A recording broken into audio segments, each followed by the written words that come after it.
These long dog days of summer, I mean, we just made it through a heat wave. Mama was parched through this heat wave. I was hitting up Dunkin' every single day, and I will continue to probably for the rest of my days, but especially this summer. Dunkin' is helping everyone stay cool this summer with its lineup of refreshers. These drinks are packed with bold, fruity flavors and served ice cold. It's amazing. Dunkin' refreshers are the perfect afternoon pick-me-up. I like to start my morning with them personally, and then sometimes I go back for a second one because I'm just feeling crazy. They come in a variety of delicious flavors, including fan favorites mango pineapple and strawberry dragon fruit. And then for a limited time, there's black cherry and there's pink pineapple. I'm going to tell you something right now, and it's a bold claim, let me tell you, but I stand behind it. Pink pineapple will change your life. It is so good. It has me feeling like I'm sitting in a pool, resort side, just living, honey. It's so yummy. Try your favorite flavor with green tea, sparkling water, lemonade, or Dunkin's all-new limeade. I haven't tried the limeade yet, but I'm going to. Usually I get my drinks made with green tea and occasionally lemonade, but I do really like the green tea. Or if you don't want to build your own, try one of Dunkin's curated refreshers like the Cherry Lime Ricky or the Ultimate Pink Daydream. The Cherry Lime Ricky, scrumptious. I could drink like 3 of these a day. They're so freaking yummy. Head to Dunkin' today and find your favorite refresher. Dunkin' refreshers contain less than 1% fruit juice. Limited time offer. When it comes to online college, Southern New Hampshire University is so good, it's scary. Listen, the facts don't lie. SNHU has degree programs that fit your goals, online classes that fit your life, and real support at every step. And if that wasn't enough, they've got some of the lowest online tuition rates in the U.S. This is an airtight case, you guys. Visit snhu.edu/morbid to get started. That's snhu.edu/morbid. Every good detective needs a partner to support them on important cases. Think of a State Farm agent like your sidekick, there to help you along the way in your search for coverage. State Farm can help you choose the coverage you need, whether it's for your home, car, boat, or even RV. With so many options, it's nice knowing you have help finding what fits for you so you can get back to solving all of life's bigger cases. Go to statefarm.com or use the award-winning app to connect with a local agent and get a quote. Like a good neighbor, State Farm is there.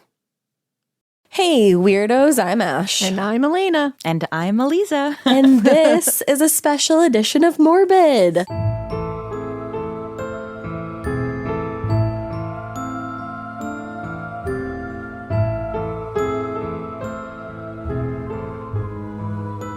So special. This is so cool. We have Aliza Kelly on the show today, best-selling author, professional astrologer, and host of PAVE's new show, Horoscope Weekly with Aliza Kelly.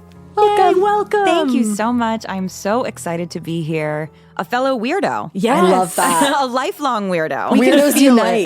The vibes are right. Yes. We knew immediately. We were like, true. oh, weirdos unite. Yeah, like, I mean, right. I could sniff out a weirdo from miles away. Oh, hell yeah. This is perfect. Home sweet home for me. I love it. Game C game. So we're going to be getting into Alaina's Roman Empire, the Salem witch trials again. I know you all said that before Ash did. They were like, oh, we're talking about Salem. They're like, really? Either Jack the Ripper or Salem. Yes. It was one of those two things. One of the two, but we're putting a fun spin on it this time. Yeah. And we're going to talk about like the astrological events that were going on. And just to start us off, Aliza, how did you get into astrology? Was it something you've always been interested in? Was it something that just like knocked on your door? Well, I mean, it's sort of a combination. I mean, as I mentioned, lifelong weirdo here, so I don't think that anyone was surprised when I started to gravitate more towards astrology. But at the same time, I was really quite surprised by it. I was in my early 20s. I was living in Los Angeles. I was at that time working. I had graduated with a degree in art history. I was working in galleries, and I was finding myself increasingly dissatisfied with my life and just feeling that, I mean, what we all go through in our early 20s, or many of us do, the sense of like confusion, who am I, what am I doing? And I started to try to solve that puzzle. And I found my birth chart. I found out that not only was I a Leo sun, which I related to a little bit, but not fully, but discovering I was a Pisces moon really. Same. Oh my God. Look at that. it's a big breakthrough when It you get is. that placement. Yeah. Yeah. And it unlocked so much for me. And then from there, I just, I kept researching, I kept studying. And then I started to realize that, this language was something that wasn't just applicable to me, but other people were also interested in my interpretations of what was going on with their charts. So gradually it just started to build, and there was a whole host of, this was 10 years ago now. So there was a whole host of things that happened. I started an astrology dating app 10 years so ago cool. with a friend from college. We were sort of ahead of the curve on that. Yeah, so that's then, such a cool idea. Yeah, it was amazing. I mean, it was also right when Tinder and Hinge and all of this were coming out. smart. So it was sort of recognizing like, here's an interesting space where people want to be making these Yeah. connections, but right now it's so superficial. So just starting to realize and starting to sort of create this more modern vocabulary around astrology has always been something that was really significant and meaningful to me, especially because when I started, it was still very much reserved for like kooky aunts in Santa Fe, like it was like you were wearing like big turquoise jewelry and like going through beads to talk about astrology. And I wanted to find a way to make it relevant because I saw how valuable it was and how instrumental it was for helping people connect the dots and figure out who they were holistically. And that's what I've really been doing in various ways, in various formats ever since. I am really so passionate about it because I really think it is a beautiful way of building confidence, empowerment, compassion, understanding who you are, understanding what the people in your life are about. And of course, we can use it for cool things like looking back into the past, like what we're going to do today, Right. and seeing what was going on, what were the trends. And that is really valuable. It's Absolutely. valuable to see patterns and to recognize where things keep coming up, where those pain points are, so that we can ideally learn from them and not do Salem witch trials all over again. Let's Right. That's the thing, because I feel like everybody knows their sun sign and like knows a little bit about astrology, but when you really start to look into it, it can tell you all these different things. And like looking into the stars over Salem, I feel like it's going to be so interesting. Yeah. Yes. And what you said about like being more like knowing more about yourself when you start learning more about your zodiac and like what's your chart, what's going on. That's what, because Ash like started getting into it and telling me more about things about me. And it helped me understand you better. It helped me understand myself better. Yeah. And it's like, and then it helped me understand, like my relationship with you, like a Yes. Gemini, why certain things like work and why certain things are like iffy and why certain, why we do this. And it's, I don't think people look into it far enough that way. And it's like, it's really helpful when it can make you sit there and go like, oh, that's why I'm that way. Like that checks, it like validates. Yeah, Definitely. something that I've always said is that to me, the question of whether astrology is or isn't real is less significant than recognizing that when we have astrological conversations, we have better conversations. Yeah, We have exactly. richer conversations. We open up, we're vulnerable. We really are like allowing ourselves to be multidimensional, Yeah. which And is explore a truth. yourself. Yeah. Yeah. But it's often, whether or not we are even intending to, we sort of stick to our own stereotypes, We believe that we are a certain way, and thus we show up as that way. Yep. And with astrology, we are reminded of the fact that no, how you present yourself might not be how you feel, and how you communicate might not be what motivates you. And that each one of these pieces of you has its own merits and has its own strengths, and also, of course, its own weaknesses. Of course. So that we can see holistically how we sort of move through the world. Yeah, absolutely. I think the more into it you get, the harder it is to deny that it's real. And I think having this conversation today is going to prove that big time. Yeah, I mean, I will never argue with the efficacy of astrology. I've seen it changed my life working with it and understanding how these planets move and seeing their patterns is really wild. It was wild to be an astrologer in 2020. And it was wild to be an astrologer in 2018 and 2019, looking at the astrology of 2020. Oh, that must and have been a being like, trip. something big is coming. Oh God, right? and just not Like, knowing what it was. scary. Yeah. And I have, all of my receipts from back then in sort of being like, let's keep focused on 2020 because something is something's really happening. interesting going to happen here. Wow. Not, of course, knowing what it was, because Yeah. that was not within my sort of purview to understand. But then at that time to see, okay, when Jupiter and Saturn connect, these types of things happen, as has been reported over history. When Saturn and Pluto connect, these types of things happen, and it all really lined up. So I really, it's been, for this duration of time, for a decade of doing astrology, I can say that there is really something to it. It really does check out. And it definitely checks out in these charts too.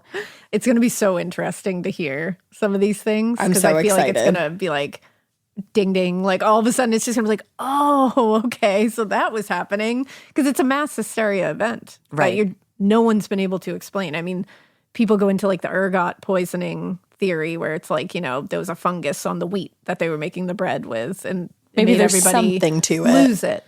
And it's like, but maybe there's more to this. Like that mass hysteria just seemed too much for like, a fungus to be the reason, or for just people having groupthink to be the reason. Right. It's like maybe there is something that was going on that kind of set everybody off. Yeah, and I guess, how I want to sort of preface all of this is that when we talk about astrology, we have to remind ourselves that we can't, and we're not talking about it on a binary of good or bad.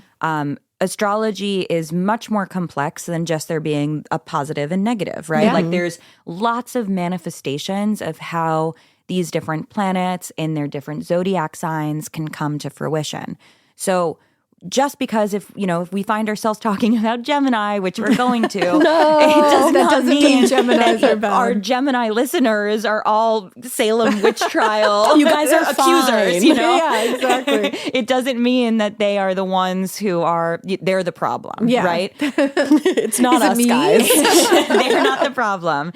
It's interesting because we're definitely going to talk about a lot of things that are sort of oddly parallel to where we are today.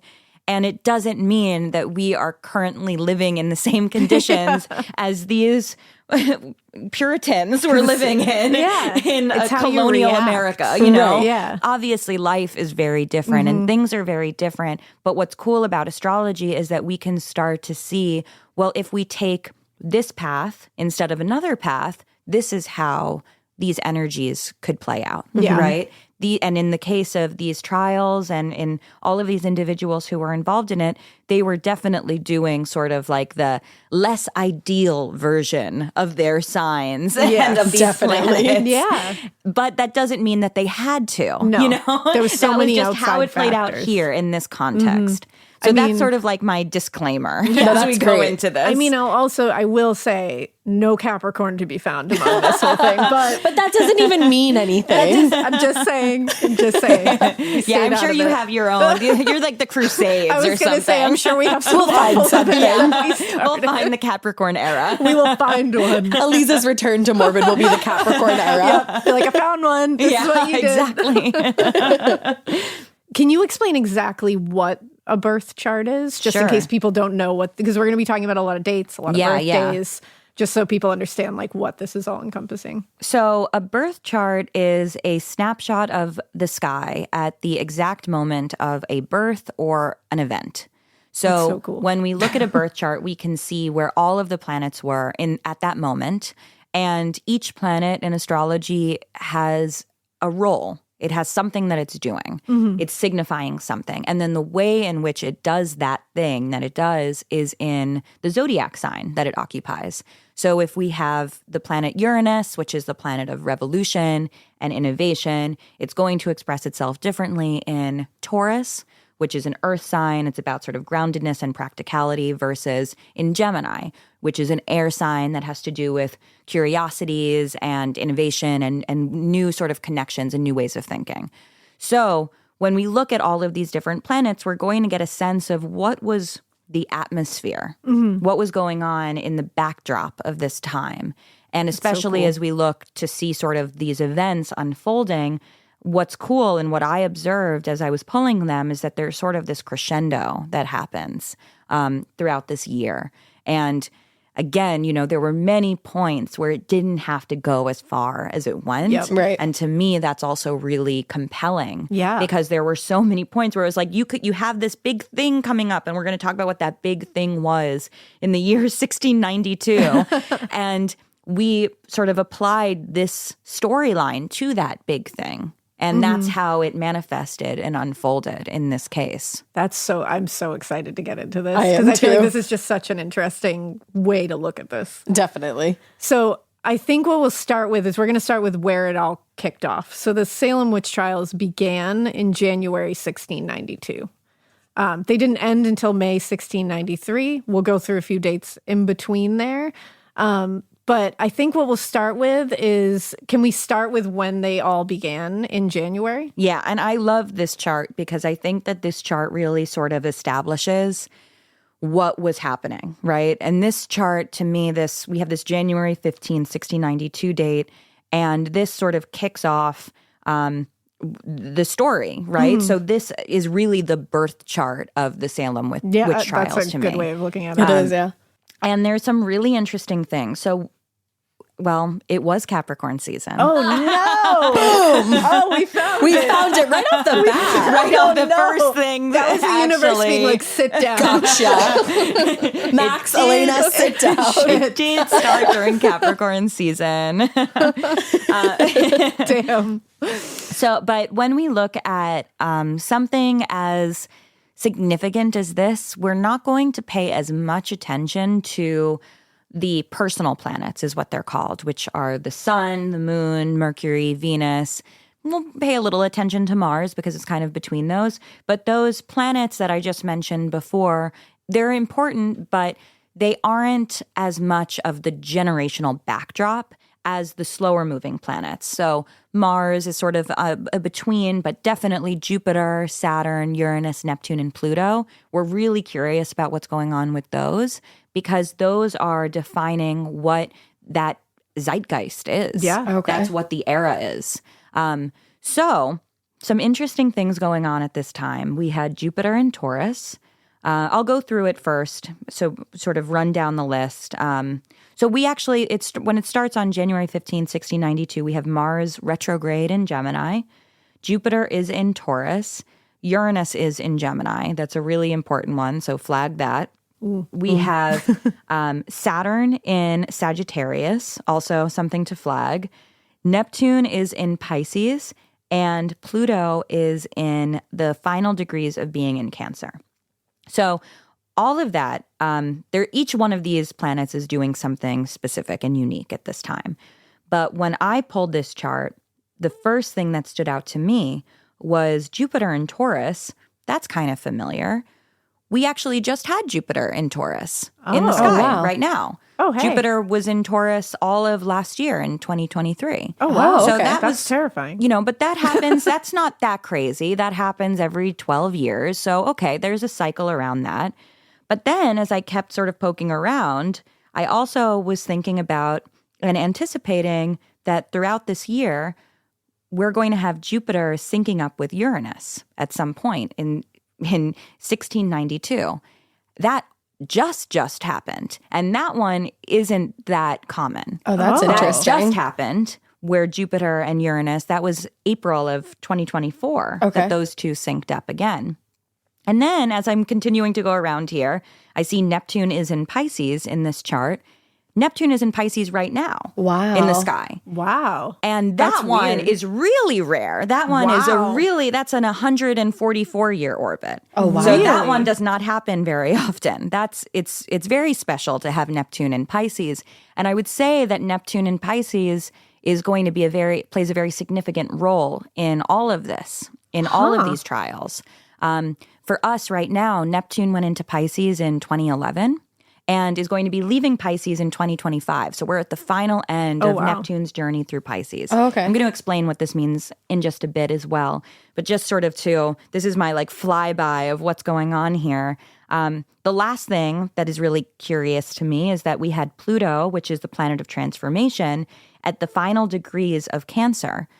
Why is that so interesting? Well, currently we have Pluto at the final degrees of Capricorn. Cancer and Capricorn are opposites, so it's exactly 180 degrees away from where it was during the Salem witch trials. Wow. Oh, that's so when I interesting. pulled this chart, I was shooketh. Yeah. I was shooketh because I knew that this chart was going to be interesting. Duh. Of Yeah, course, it's of an course. interesting thing. But not that interesting. Not that interesting, not Inapplicable. such a Yeah. parallel Right. to where things are right now. Wow. Which then, of course, is why I needed to have this little preface at the beginning because I don't want to scare people into being like, oh no, Yeah. it's coming back. Witch trials. But there is something to be said for where we are now. We find ourselves, quite a lot into the future from this time.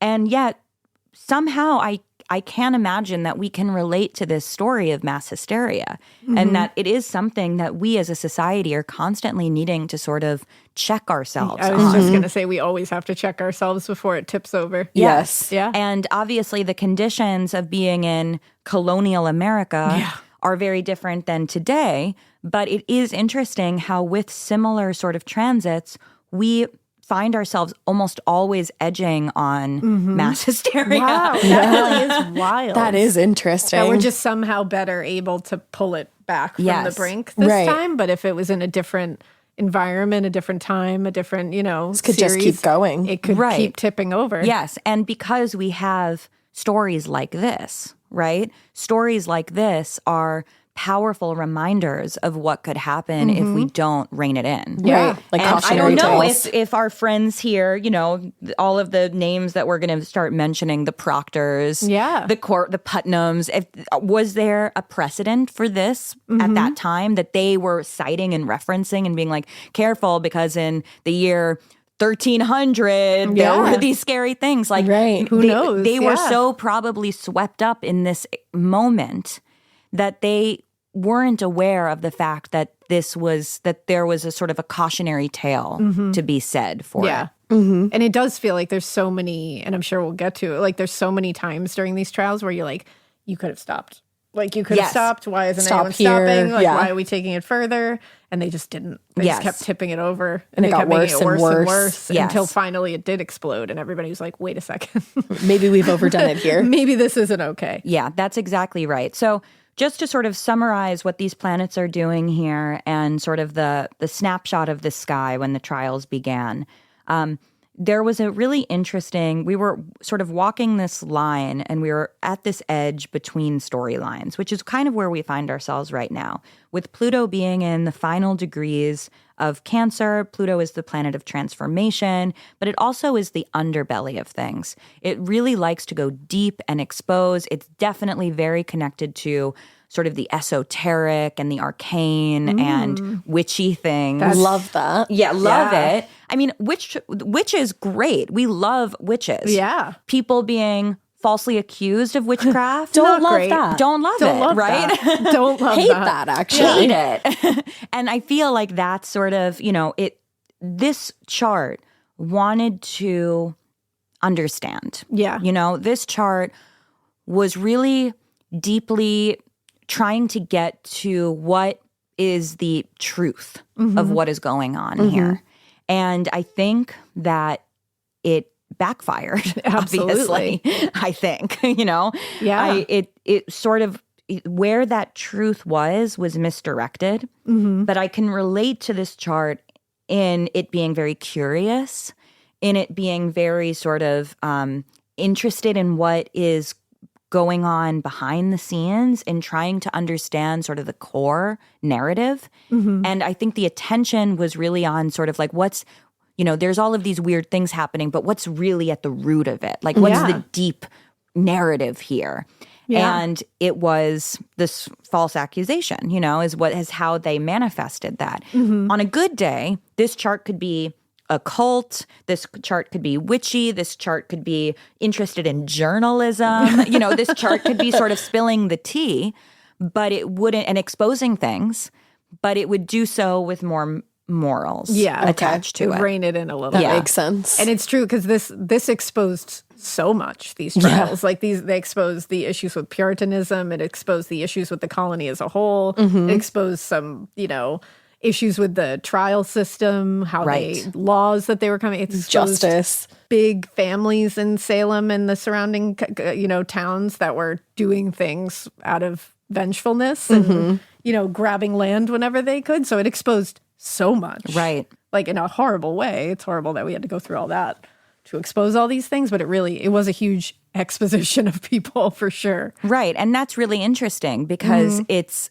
what they thought they were exposing turned out to be the falsity, right? Yeah. But what was actually exposed was the injustice and was the sort of the power dynamics, and it was this really wackadoo court system. It's so true. Yeah. Yeah. Big time. Which is wild.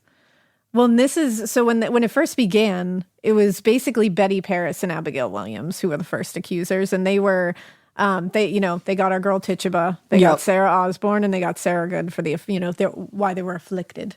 And the examinations of the accused began on March 1st of 1692. So I feel like that's a pretty pertinent date because that's when it all kind of kicked off, of them doing the physical examinations, starting to bring the spectral stuff in. That's when things started getting wacky. So on this day, on March 1st, 1692, it was Pisces season. The sun was at 11 degrees of Pisces, and it was making a conjunction to Neptune. I mentioned Neptune a minute ago. Neptune is the planet of illusion and delusion. Neptune look at that. and Neptune Big factor. things. It can be very mystical, very spiritual, very sort of between realms. If we're using Neptune correctly, it's sort of our ability to be able, it's our imagination. It's spectral evidence, right? Yeah. It's our fantasy world. That makes sense. It also, interestingly, Neptune has to do with the entertainment industry, which I think is another interesting sort of modern association of Neptune, right? So it's anything sort of that is smoke and mirrors. Okay. That makes sense. So the sun, which represents sort of how we are navigating a day-to-day, right? It's sort of this, wherever the sun is this is what was going on at that moment. And the backdrop of it was that it was connected to this very elusive, mysterious planet in the sign of Pisces, which is also the last sign of the zodiac, also a water sign, elusive, mysterious. So sun, Neptune conjunction, we would absolutely say that is something that is high fantasy. High fantasy. Wow. Yeah. Look at that. That's Making bonkers. an exact square to Saturn at 11 degrees of Sagittarius. Saturn is the planet of rules, restriction, responsibilities, and it also... It's your house planet. Yes, it is. Capricorn is ruled by Saturn. And Saturn also represents the legal system.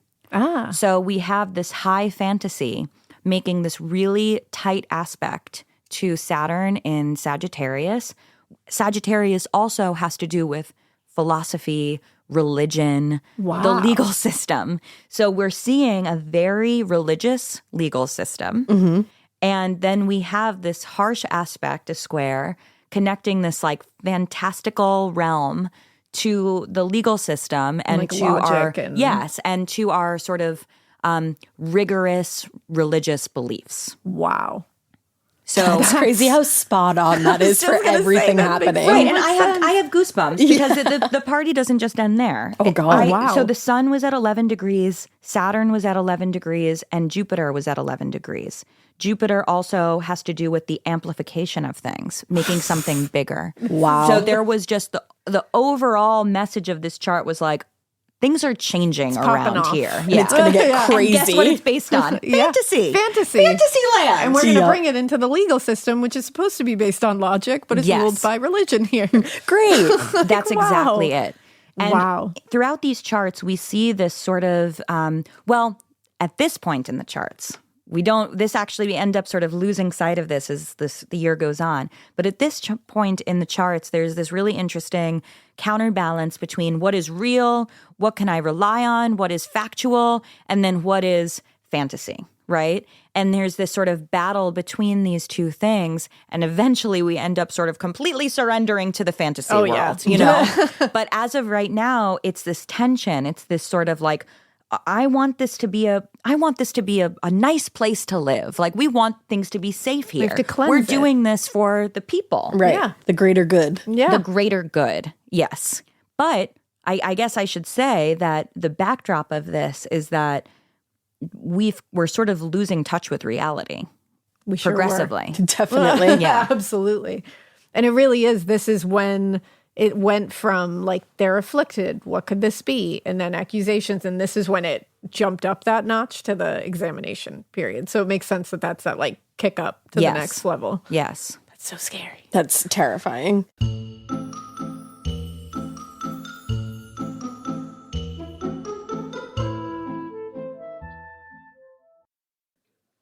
This part of the show is brought to you by Anua, the Korean skincare brand known for scientific, gentle, yet effective formulations.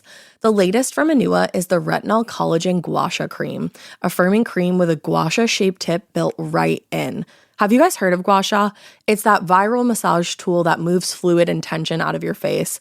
Less puffiness, a snatched jawline, honey, more definition in your face. Retinol firms and reduces fine lines, and collagen keeps your skin plump and structured. This cream has both of those things, arguably the most optimal combo for that snatched, lifted look all in one step. I am obsessed with the Gua Sha cream. First of all, it feels so cool to the touch when you put that on your face. It's just like, this is lovely. It's like a little spa treatment that you can give yourself. I like to do mine at night after I get out of the shower. I rub the cream on my face with the little gua sha. I'm sculpting that jawline, honey. I got it on the cheekbones. And actually, I had a facial the other day, and the lady doing my facial, the professional, she said, "Do you use a gua sha at home?" And I said, "I do." And I said, "How did you know that?" And she said, "I didn't have those little like bumps in my chin or like different areas like that." So she could tell that I was using the gua sha. And I said, "Oh my God." I just feel like I wake up less puffy in the morning when I do it the night before. But you can do it whenever you want to. I, 10 out of 10, recommend this product. The Anua Gua Sha Cream Value Set is available at anua.com, already discounted. Use code MORBID for an extra 10% off.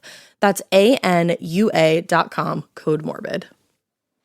Chilling crime cases are mysterious, but finding coverage shouldn't be. With the State Farm Personal Price Plan, you have options and can personalize your plan to help create an affordable price so you can get back to cracking all of life's bigger cases.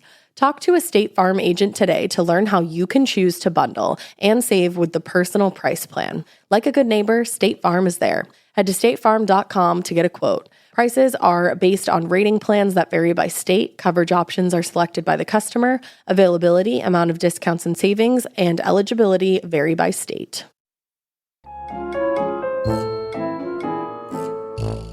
So the next date we have is May 14th, 1692. This is significant because it's when Sir William Phipps arrived to take his role as the royal governor. And William Phipps does play a big role in all of this, eventually ending them, or at least effectively ending them. But this is when he took his role. So this is when he began ruling over. So the main thing that I'm noticing in this chart when I pull this up is that we have two really strong conjunctions happening. Again, a conjunction is when multiple planets are meeting at the same point. So we have a Sun and Jupiter conjunction. The Sun was at 24 degrees of Taurus. Jupiter was at 27 degrees of Taurus. Jupiter is the planet of expansion. The Sun represents sort of what we are doing in that day.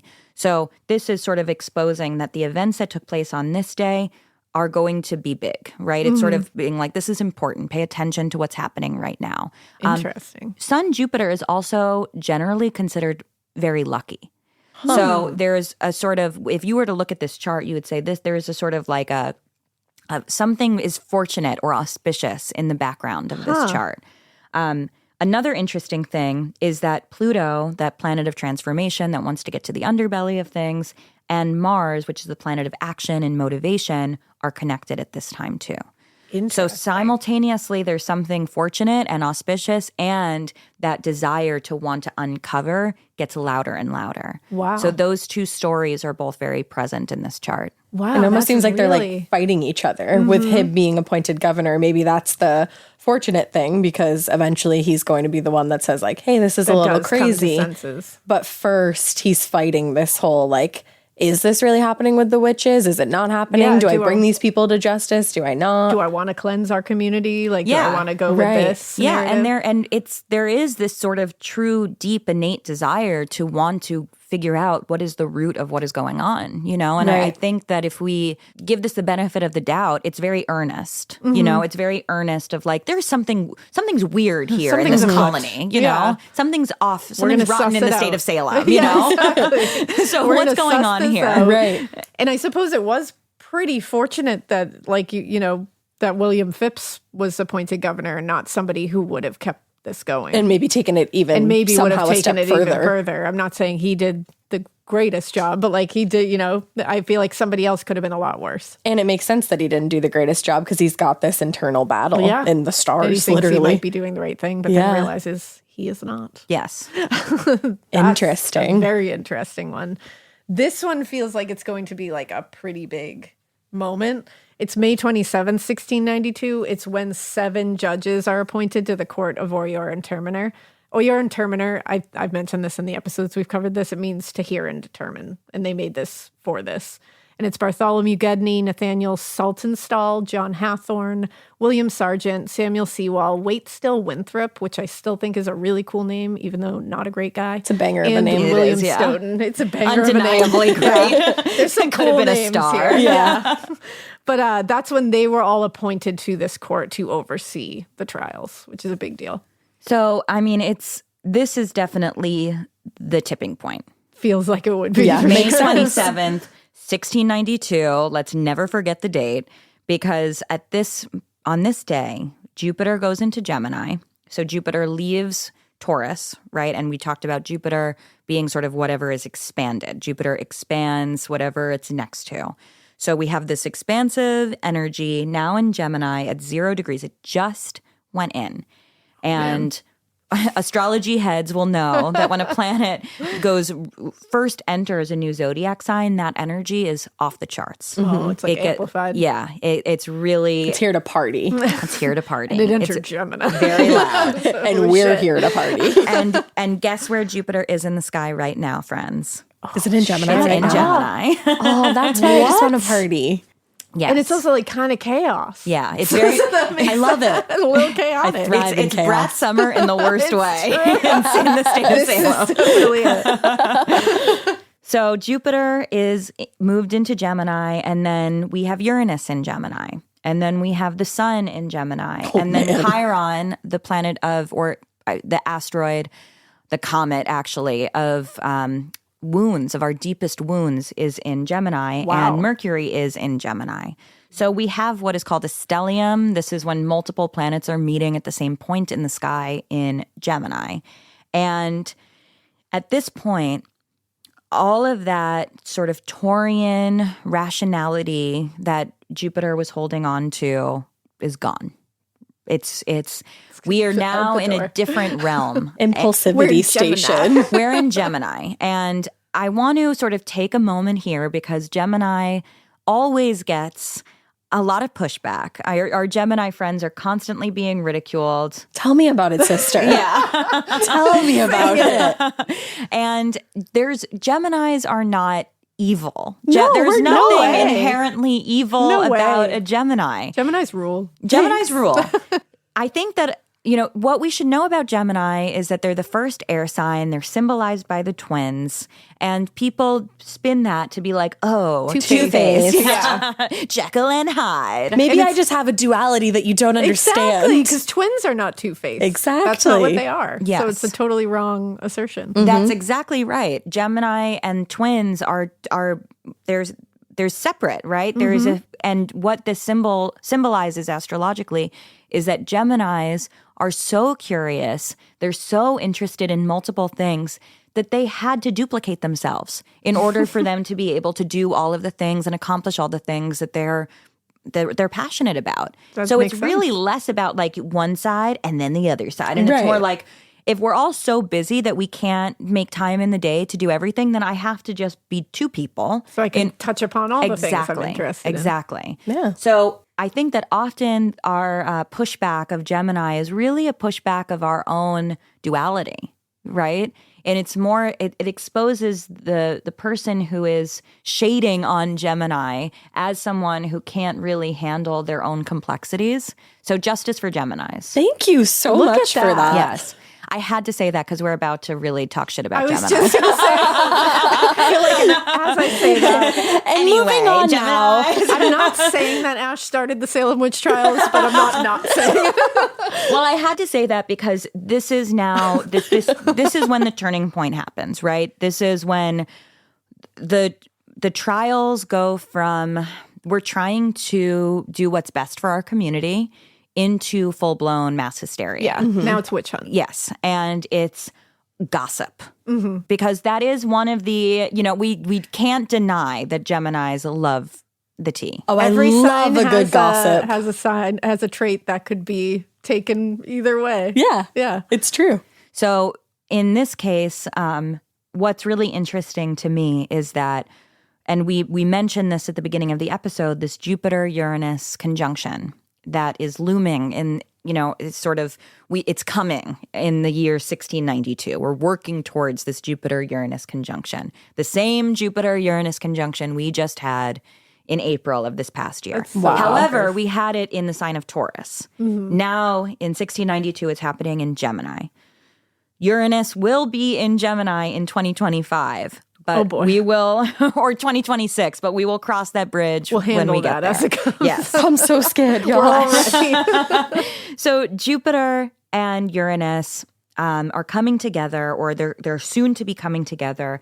And the energy around this, Uranus being the planet of innovation, revolution, shocking things, is that we are moving towards a witch hunt revolution with this chart.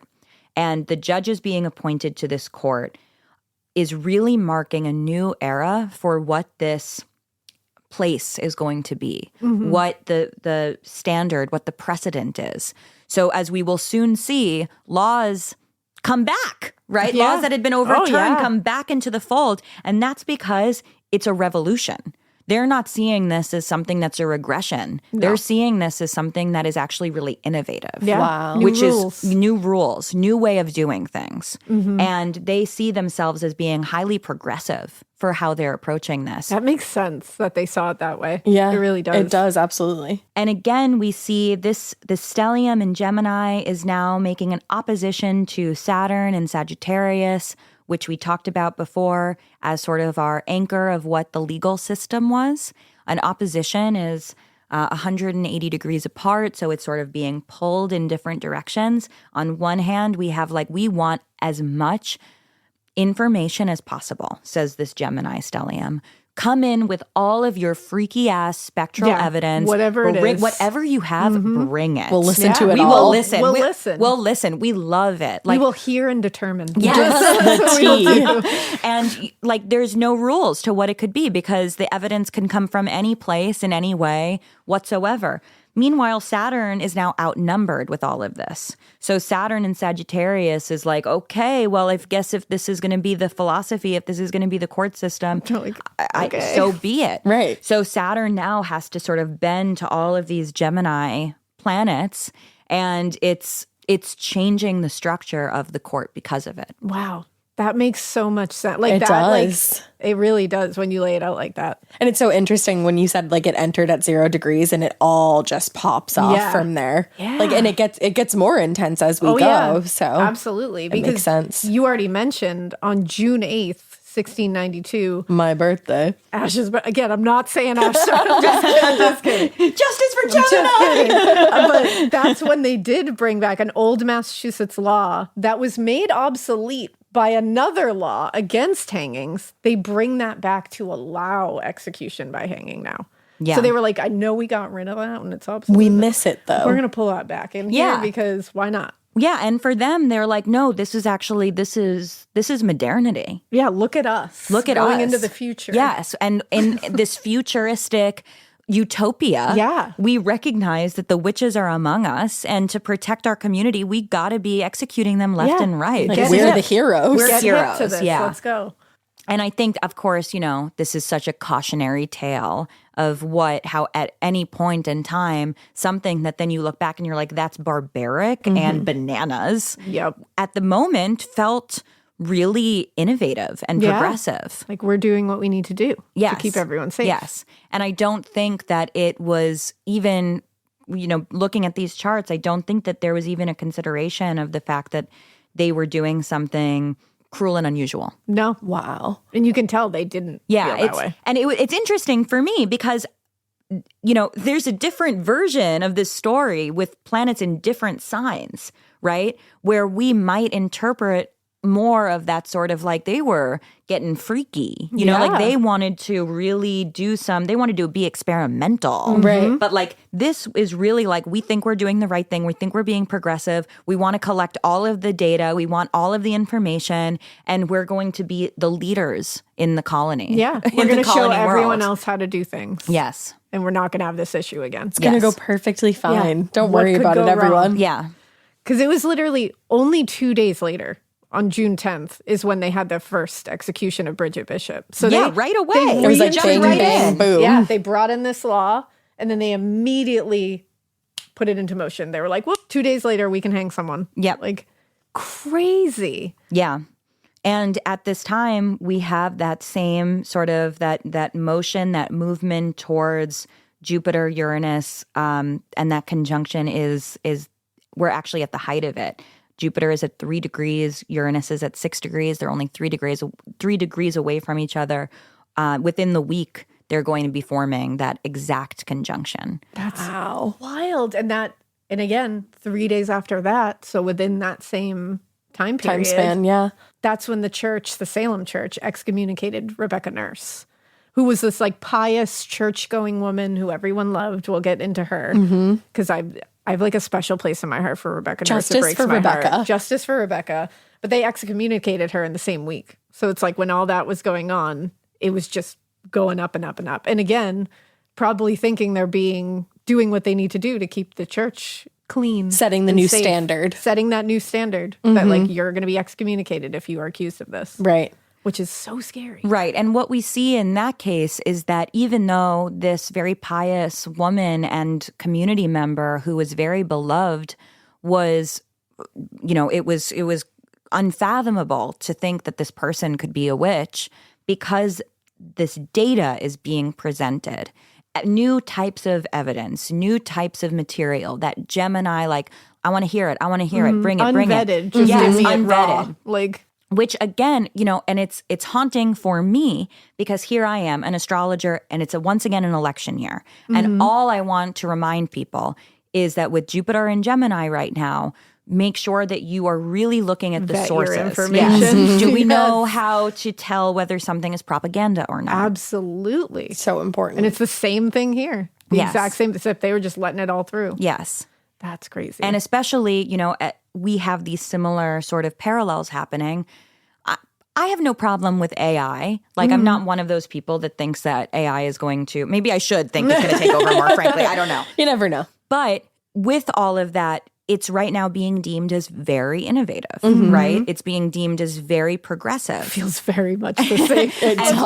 And we are collecting all of the data, Yep. right? And it's like this, Pulling we're it giving all in. all of the data to these different technologies Yep. that we don't really understand right now. And I'm just, I just want to put that there. Yeah. I just want to let it sit. Cross our think about fingers. that. Just Let's ponder cross the our fingers table. and hope that it doesn't Let's go take a this look. way. Yeah, I mean, but I don't know. Because it really is it's a very much a parallel. Yes. It makes a lot of sense. It really does. Whew. Oh, I have chills. I know.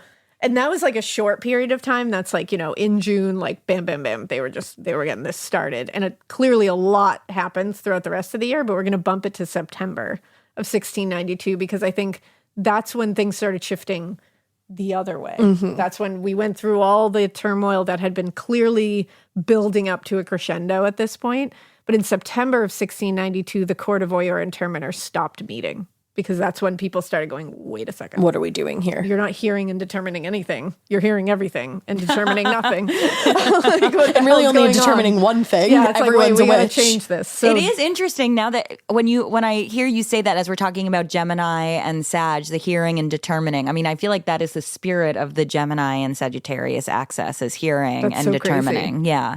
That's my big three. You're like, oh my God.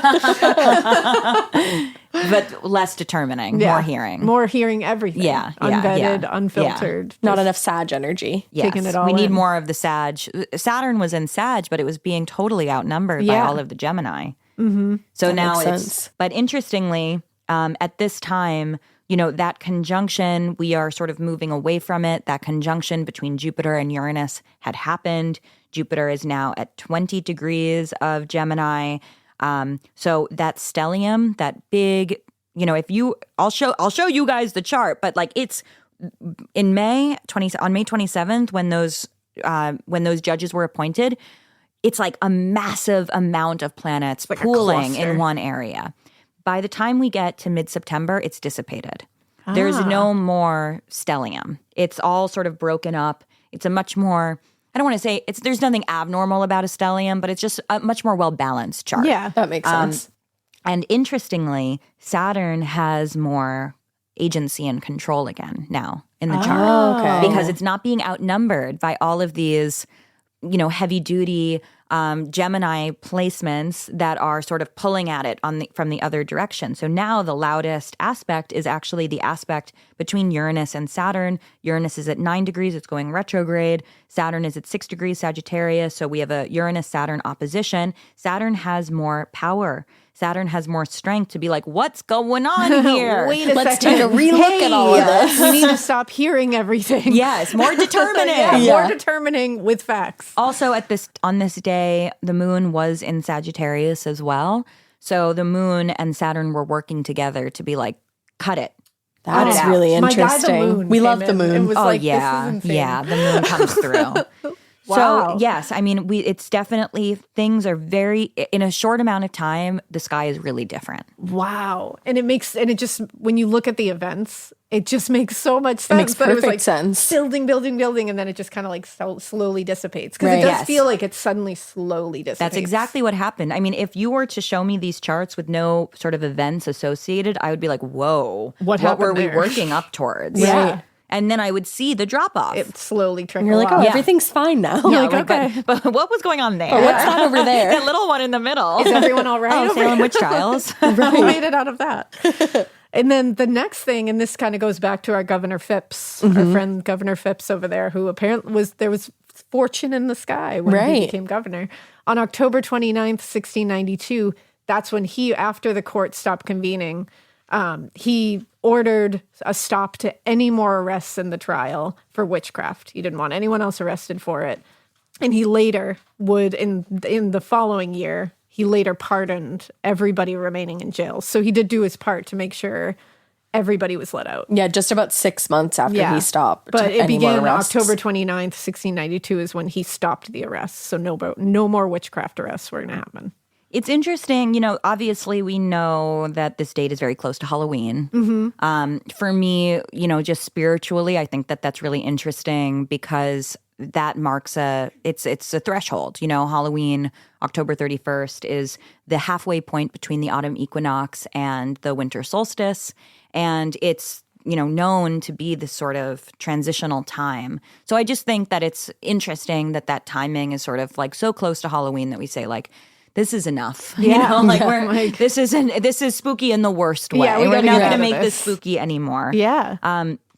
The thing that stands out to me as we get into these, you know, the fall of the year, the fall of 1692, is that Pluto, the planet of transformation, goes into Leo. So it's not in those late degrees of Cancer anymore. It shifts into a new zodiac sign. And again, as we talked about with Jupiter going into Gemini, when a planet goes into a new sign, it's really notable, it's really big, it's really significant. Now, what's wild is that currently Pluto is in the late degrees of Capricorn and is sort of teetering on Pluto going into Aquarius. These are the exact opposite sister signs of what was going on here. Wow. So Cancer is the opposite of Capricorn. Leo is the opposite of Aquarius. Pluto was going through the last degrees of Cancer into the early degrees of Leo during the Salem witch trials. It's currently in the last degrees of Capricorn going into Aquarius. Wow. So we have this mirror image of that same turning point energy, of that same sort of threshold, you know? Who knew this was going to be so topical for right now? Like, I certainly didn't. Who could have known? crazy. Wild. Wow. Seriously. So what that says to me and what we've been talking about as it relates to current events and astrology is being in a transitional time. Well, currently, as we are in the late degrees of Capricorn for Pluto, we're sort of seeing like, wow, something needs to give, right? Like we are reaching sort of a breaking point in our culture. Yeah. And it's like hard to exactly pinpoint what it is, but we know that it's just gotten very loud and very exhausting. You can see it in so It many really ways. has. Yes. And Yeah. we're looking for something new. We're looking for change. Yep. And that's exactly what was happening at that time.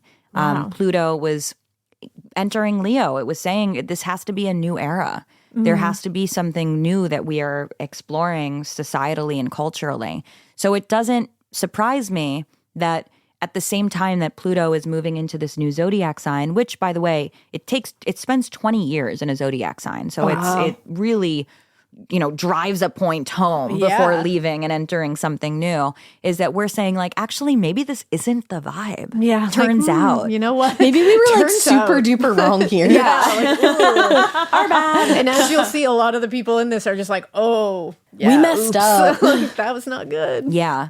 So it's interesting to see that, and Pluto also was conjunct the south node of karma and past life at this moment. The nodes were in Leo and in Aquarius. So there is this sort of reckoning that starts to happen, it feels like, by the fall, where we start to kind of have a different perspective on what we want our future to look like. And maybe it's like we are looking at what we had thought was going to be this utopia where we're getting rid of all the witches, and then we realize like actually half of our community is in jail. Like, And some of the Slash judges, dead. Right. own wives and children and sisters and What do we mothers do with all are these being people? accused suddenly, and they're going, wait a second. Maybe not. Yes. I mean, they had a 4-year-old in jail at one point.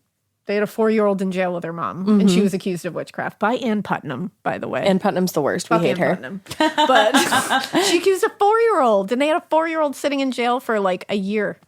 And it's like somebody had to look at this and be like, wait a second. yeah. Yeah. Is this the like community? We really want to have a community where we're throwing 4-year-olds in the old Salem jail. This isn't what we were going for. Yeah, exactly. like I don't know if this is the utopia we were thinking it was going Right. to be. Yeah, exactly. So it totally makes sense.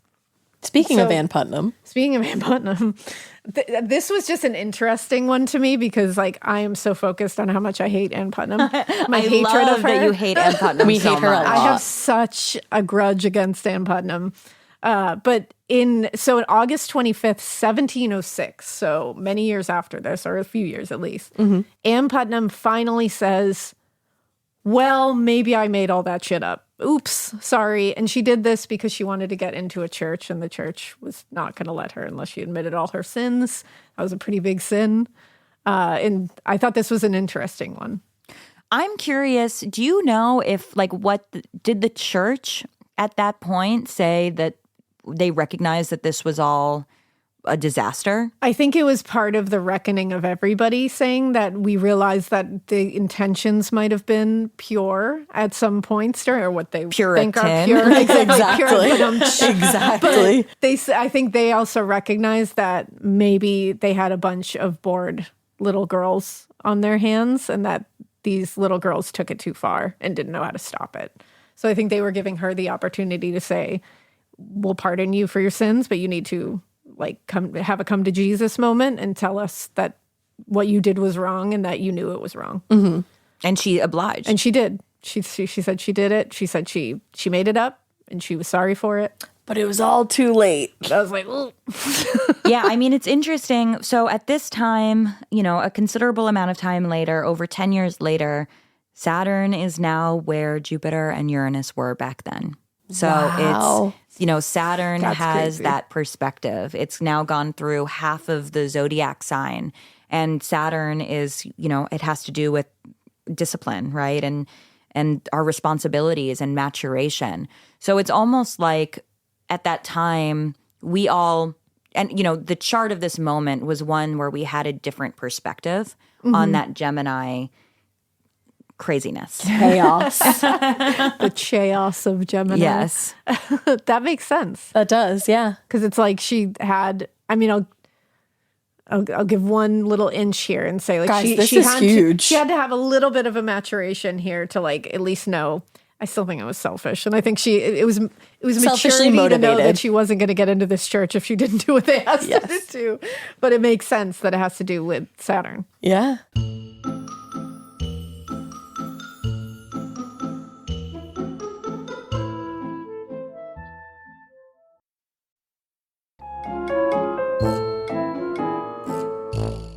And speaking of my enemy, Ann Putnam, we should take a look at least a couple of the main accusers here, what their charts are, because I'm very curious about that. We have Ann Putnam is October 18th, 1679, and she was born in Danvers, Massachusetts. And she was really like the ringleader of all of this. Yeah, she really kept it going. She was would the get everybody- HBIC. Yeah. So, so Anne is a Libra. Something that Sorry, I Mikie. want to, something I want to call out because it's, it really is very loud in these charts is 25 degrees. There's a lot of planets at 25 degrees, which is just, it's neither here nor there, but it's just an interesting pattern to see. Anne was, a Libra, 25 degrees Libra. She was actually born on a full moon.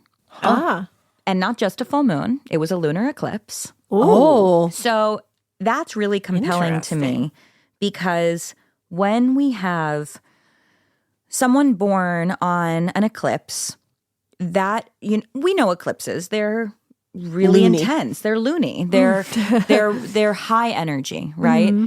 We see that even when we experience, when an eclipse crosses the United States and suddenly it's like the day stops, everyone's figuring out their eclipse plans, where are you going to be? They are arresting. They capture our attention. Energetically, astrologically, this is also the case. When you're born on an eclipse, you have a sense of drama baked into your chart. We were just talking about this the other day. Yeah. And there's a sort of extremism to you. People might see your life and be like, why is everything always so like feast or famine for you? Like, why is it like, why are the stakes always so high when you're born on an eclipse? And that's the case of Anne. Wow. She was born on an eclipse. Now, she was also 12 years crazy. old when this started. And she was born with Jupiter in Taurus. So she was going through her Jupiter return at that time. Wow. Which happens to all of us when we're 12 years old because Jupiter has a 12-year orbit. So she was born on an eclipse. She was going through her Jupiter return, a very lucky time. And believe it or not, the way that I would interpret this is that she was really, I guess this doesn't seem that surprising when I say it out loud, that she thought that she was doing something really cool. You know? I'm sure. Yeah, She that makes thought that sense. she was really participating in her community. Like she'd be certainly the was. hero. She was making things happen. She was seeing making results. things happen. Quite I think literally. Yeah, she she's had getting an immense attention. amount of power for a 12-year-old girl. yeah. And I do think there might be, I know that this is not, we're not Anne stans here. So, Not Anne apologists who here. would like Anne, right? She's clearly the villain. Right. But I do think it's interesting how in this puritanical culture where women have no power, that these young girls had so much power. And they took it and ran with it. Yes. And I also wonder if this is a byproduct of a really oppressive culture, Absolutely. I definitely think that's a huge part I will of give it. that for sure, because especially kids were not in this culture, in Puritan, times, in Puritan culture, it was, you didn't play, you didn't read, you didn't enjoy things. You were not to be a kid. It You wasn't did not like act the like a kid. like the seen and not heard. It was like, let me not see you, let me not hear Yeah, you. it's like you help out your family, you do your studying, and that's it. Yeah. And you shut up. Like, you are not outside playing with things. You're not giggling with your friends. You are seen as not even a little adult, like a little, cult member. You're not really seen as. essentially. This episode is brought to you by SoFi, the all-in-one finance app where you can bank, borrow, and invest all in one place. Let's talk about bank accounts for a second. The average bank savings rate is 0.39% in interest. You're earning pennies on your savings, and it doesn't have to be that way. But with SoFi's high-yield checkings and savings, the money barely making moves sitting in your savings account can earn over 8 times the national average savings rate with eligible direct deposit. No account or overdraft fees. We love transparency. You can get your paycheck up to 2 days early, plus get up to a $300 welcome bonus when you sign up with eligible direct deposit. Sign up for SoFi checking and savings at SoFi.com/morbid. SoFi checking and savings is offered through SoFi Bank, N.A., member FDIC. Terms apply. Getting scared is one thing. Getting a thrill is, well, you want more of those in your life. The Genesis GV70 is built to thrill, baby. A thrilling yet elegant design always makes driving the GV70 an exciting adventure. Its powerful athletic stance screams performance and turns heads. Everybody's looking at you, girl, or boy, or whoever. Command the road and experience a class-leading standard 300 horsepower. Oh my God. Plus, discover the different dynamic drive modes for all different terrains. Choose between the different terrain modes for whatever road conditions you may encounter. The Genesis GV70's award-winning technology and performance lets you drive with comfort and drive with confidence all at the same time. It's an exciting SUV with intuitive tech that can make your ride smooth even when the road isn't. And its blind spot cameras allow you to see what's next to you. It's like having eyes on the side of your head. That's pretty iconic. Its performance, by the way, is measured not only in power, but in how it makes you feel confident, sexy. The Genesis GV70. Learn more at genesis.com and feel the GV70. Yeah, you're just not seen as anything. You're one of the many that needs to be doing this thing to get to the goal of whatever their goal was, Right. And so I think seeing that it's kids who started this was very telling, because it's like they weren't doing anything else. What else were they doing? They had somewhere to apply their imagination. Yeah. And a fantastical imagination. I mean, that's where the spectral evidence comes in. Some of the things they come up with. I mean, it's like we said, Anne was the one who accused, little Dorothy, also like Dorcas in the trial transcripts, the 4-year-old. She said that she was like biting her in her sleep. Like she flew in her window and was biting her. And it's like, that is some like fantastical shit. And Definitely. It's kid shit. And I think they were just trying to be kids, but it's like they say in the craft, they took it to a dark place. Well, when you're a kid, you don't realize the serious repercussions that everything you're doing is going to have. And I think when they started seeing the repercussions, it was I think it was just either keep going or admit that you bullshitted everybody, and now you're the ones on the gallows. Yeah, but it's also, I mean, it's the adults who are calling the shots. I mean, if these kids are recognizing that they have basically unchecked power now, and that they have the freedom to be able to participate in these spaces, and they're being taken seriously. Validated. They're validated. They're having it's like they're one-upping each other and like how like wild these images and these imaginations are, and then the adults are like, very good. Tell us more. Job. Yeah, keep going. Yeah. It's like, well, I saw Rebecca Nurse in a rocking chair, and it's like, how far can you push it? Yeah. So as much as I recognize that it's not good to accuse an entire community of witchcraft and kill them, fair enough. I do think that it's obviously the adults who were responsible, and the kids were just testing boundaries, and also, I mean, pretty iconic for becoming so famous as little Puritan kids. Yeah, like that's how they were seeing it. Yeah, they were like, we're the queens of the village. Yes, yeah. And when we were talking about it earlier, the adults in the situation are really having the kids do their dirty work, because they're after executing these people so they can take their land, so they can get rid of a tax that they owe somebody. You know, that's the thing. And the Putnams especially are huge. They were the huge accusers, and especially like Ann Putnam Sr. especially she would direct Ann Putnam Jr. to do her dirty work. Right. And it was like that family was gaining a lot by making their kid do the dirty work for them. So you do have to give her a little bit of sympathy in that regard of like, you were brought into this, like you were just kind of raised to do this. Yeah. Which is sad. Yeah. Doing your parents' bidding. Yeah.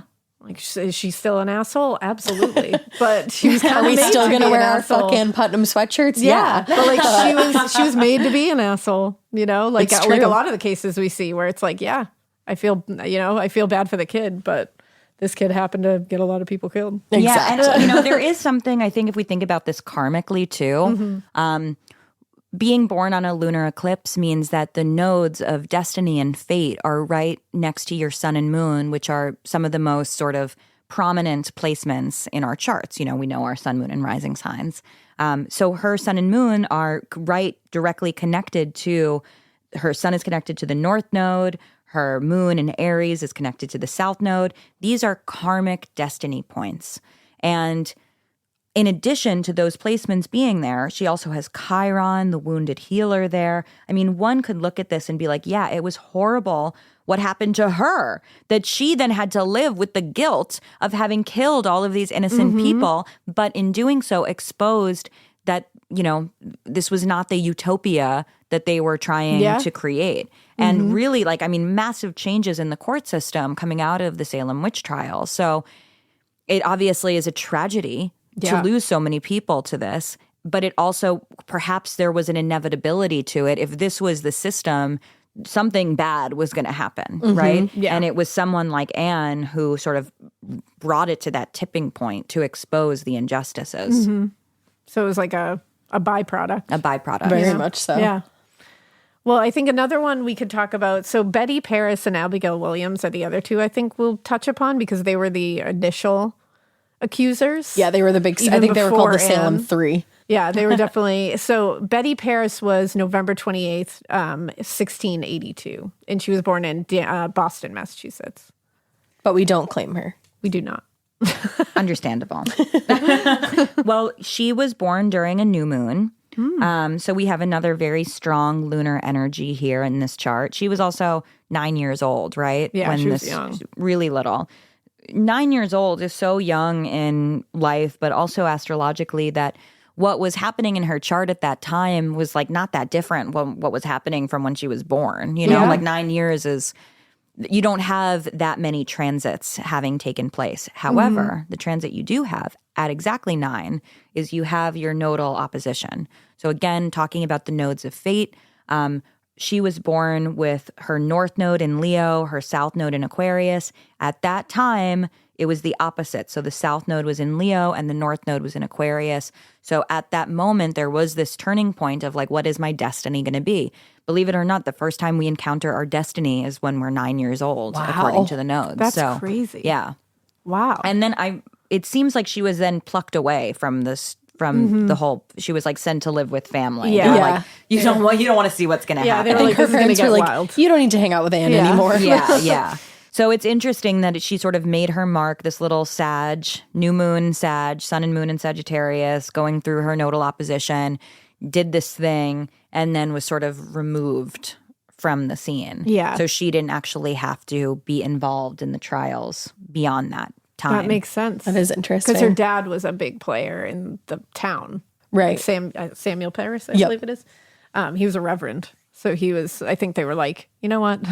Maybe we shouldn't muddy our take you feet out of with here. this. Yeah. Like, we want him to keep his job. So let's just, you did your job. Let's get out of Thanks, here. Betty.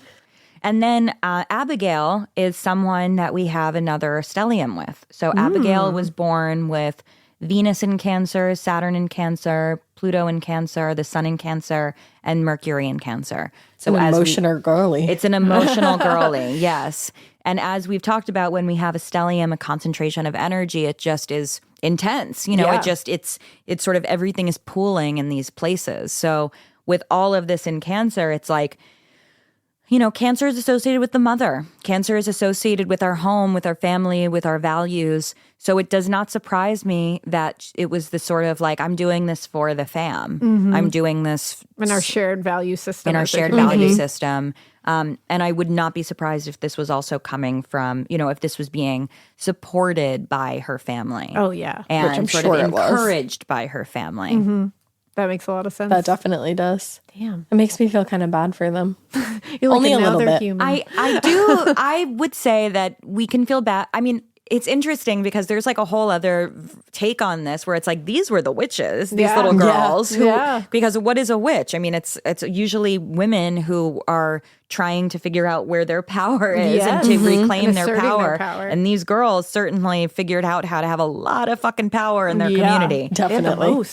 The most power. So, I mean, I think that having a fresh set of eyes on these little ladies is not the worst thing, but then definitely no remorse for the boys, for the orchestrators who are on the trial. I mean, the full-blown adults. They have full frontal lobe. They know what they're doing. You are grown-ass adults. Grown-ass men. No excuse for you. No excuses. What are you doing? And actually, that's where we'll go next. Speaking is to these idiots. The first one I could think of was John Hathorne. Big player. This guy's so bad that like his ancestor Nathaniel Hawthorne added a W to his name to not be associated with him. That's how you know it's bad. That's the lore. So that's how bad he is. He was one of the most active judges during the trials. He was known to be super aggressive. He forced confessions in ways that would be very unseemly, even by those standards.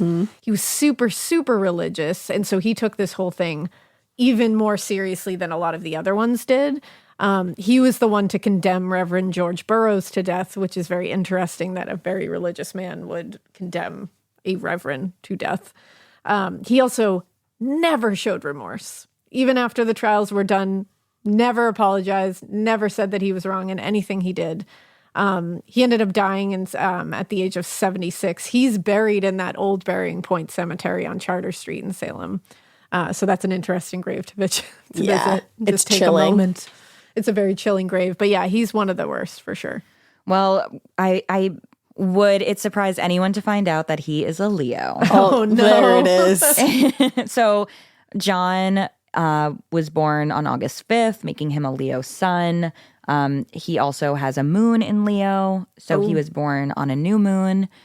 And again, we're seeing definitely enough of these charts that have an interesting lunar signature to know that these individuals were born during these prominent lunar phases. A lot of them were. And, it's not being born on an eclipse, which is the most magnified version of it. But being born on a new moon is also, there's a significant sort of energy associated with that. And in the sign of Leo, if this is done poorly, we have a very egoic gentleman on our hands. That checks. Shocking. There it is. Moon in Leo, Sun in Leo, Mars in Leo. And at the time, this would again have been conjunct at the same point as the South Node in Leo, which is one of those destiny points. And it's, it's sort of the dark side of destiny, right? It's it's the destiny to be remembered as an egoic monster in the case of John. Well, that worked. Yeah. That's John. And also to feel this sense of Leos can be very stubborn, very resolute. It's a fixed sign. So it believes what it believes and it believes that it's right. And that's why he never apologized. Never apologized. And it doesn't surprise me that this, there was this sort of vengeance for the reverend, and this sort of like, I'm not afraid to take down a religious figure because I know best. To show my point that I'm right.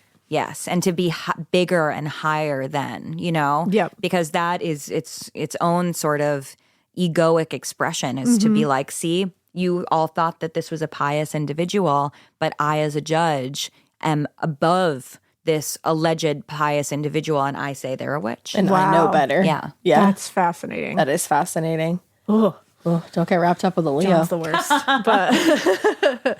But the next one we have is, a lot of people know this name too, Cotton Mather. So how could you not know the name? How could you not remember this? And That's when you'll remember. And his dad Increase. Remember Cotton. Yeah, you got it. We remember Cotton Weary too from Scream. Always. But he was a Puritan minister. He actually studied another outbreak of hysteria. It was the Goodwin family in Boston, Massachusetts, and he wrote about it. He loved to write about this stuff. And he blamed it on the devil And he mentioned in these writings that Salem was the devil's playground, is what he believed. Which is awesome. Yeah, I mean, that sounds so metal. So metal. Like, so We metal. love Salem. If I was in Salem at that time, I'd be like, hell yes. Like, and also, like, leave us alone because we're the devil's playground. Don't mess with us. But a lot of people think that was part of the seed that was planted to at least start some rumblings in Salem with hysteria. But in the letter that he wrote to the justices, he was one of those people who said, spectral evidence is bullshit. You shouldn't use it. You shouldn't use it in these trials. I don't think it should be used as like real evidence. But in that same letter, he also urged them to continue trying to suss out witches in Salem. So he was saying, don't use spectral evidence, but like you're doing the Lord's work. Keep it going. Yeah, like, let's keep going. And he was also the one who said that, bringing back to Reverend George Burroughs, that poor guy, he was the one who said that no witch would be able to say the Lord's Prayer perfectly. They were going to stumble on it. They would forget it. They wouldn't be able to say the whole thing. That's the tell. That's the tell. You'll be if they can do that, they are not a witch, and you should not condemn them. Yeah, well, go no Reverend further. George Burroughs recited that Lord's Prayer perfectly, without stumbling, without muttering anything, on the gallows. Cotton Mather was there, and he said, It's fine. I guess in this case, it's whatever. He's a reverend. You know what? We're already here. So let's just like go through it. And it's like, what the fuck? Like, what a contradiction. And he actually later claimed that Reverend George Burroughs was the king of all witches. He used that phrase and basically said later, you know what? Spectral evidence, it was actually fine. It was fine that they used it. The whole thing was justified to some degree. We're all fine. He was basically a whiny little bitch, and he stood for nothing. Like, that man stood for nothing. He just stood for spectral the evidence. wind blew, and he would blow over here with it. Like, he was the worst. Well, a few things that are really interesting. So we have another stellium here in his chart. He has an Aquarius stellium. So Aquarius is the opposite sign of Leo. So again, we're still on those nodes, which were going on at this time in the signs of Leo and Aquarius. So he's being really activated by them. He has Chiron in Aquarius, Uranus in Aquarius, Mars in Aquarius, the Sun in Aquarius, and Mercury in Aquarius. Wow. So once again, we see someone who has a lot of a lot. Yeah, a lot of a lot. It's a lot of a lot. And I would say most compelling to me is that he was going through his Saturn return during this time. Interesting. And So he was pretty young. he was young. He was. And the Saturn return is when we go through it in our late 20s and early 30s. I'm so scared.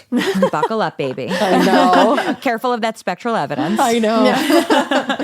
And it's when we become our own person. And it's often a very challenging and complicated time. Mm-hmm. And what I'm probably jumping ahead. Spoiler alert, he was the son of Increase Mathers. Coolest name. Coolest That is name. such a What cool a name. duo. Such a Cotton cool and name. Increase. But I think that what's really interesting about this is that we have, and we'll talk about Increase's role within this as well, we have Cotton, the son, trying to figure out what he stands for and what his place is and what his role in this greater sort of ecosystem is. So it doesn't surprise me that as he's going through his Saturn return, he's like, well, a little bit of this, but also that, and like this why makes not? sense. Whatever works. And now I'm going to get into sort of my intuitive read on it for a moment, looking at the chart, is that I think that he got over his head in what was happening. Oh, for sure. And because he comes into this kind of as an academic, Absolutely. but then he's swept up in this town. I mean, it would be an interesting biopic, certainly. He's swept up in this town, and then it's like it's all happening. Right. Like they're dying. These people are being hung. Like we have people being tortured. It's like what a scene. And he's trying to figure out: is this what it's about? Like, is this what we should be doing? Is this why we did this? And Right. what are the limits and what are the boundaries? And I think that as people are dying, it's like, well, I have to justify this. I have to make sense of this tragedy.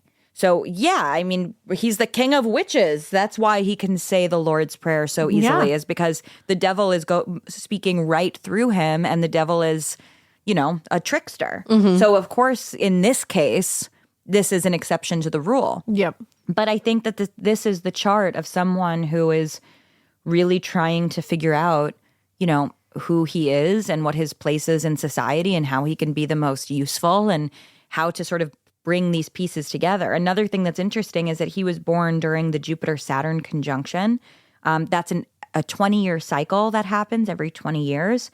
So it's one of the signatures that happened during 2020, the Jupiter-Saturn conjunction. Oh. So Jupiter makes things bigger, Saturn makes things disciplined. So he's trying to figure out, how am I going to be this sort of voice, how am I going to be the smartest one in the room? Yep. I think is Cotton's story. He's got that vibe for sure. Yeah, he does. How can I be this? And it's also very Aquarius, if you've ever met an Aquarius, you know that they also love to be right. They love to be intelligent. So it has that sort of I know what I'm talking about. And he's like, I can explain this. I can explain this. I know you all think you know, but I can explain this. Yeah. Listen to me. Listen to Cotton. 100% Cotton. But don't. 100%. So 100% Cotton. That almost went over my head. I was so close. You're like, what? So the next one we have, this isn't like a huge, he's a big player because he's one of the 7 judges. And I think what is of note about Bartholomew Gedney is one, his name. Yeah, and two, definitely that. And he's got an interesting grave in the cemetery as well. And he was one of the shitty judges, and he also was one of the ones who fiercely advocated to use spectral evidence, which I always think means that you are one of the worst. Because I'm like, if you are allowing children to say that somebody flew in and bit their knees in the middle of the night, then something's wrong with you. You're a little kooky. And he also condemned his own friends. He would turn his back on people. His friends would be like, "You know me, Bart," and he'd be like, "I guess I I'm don't." your friend, and he'd be like, "I guess I didn't. Yeah. I guess I didn't know you." And it's like, whoa, he has no loyalty. Would you be surprised to find out?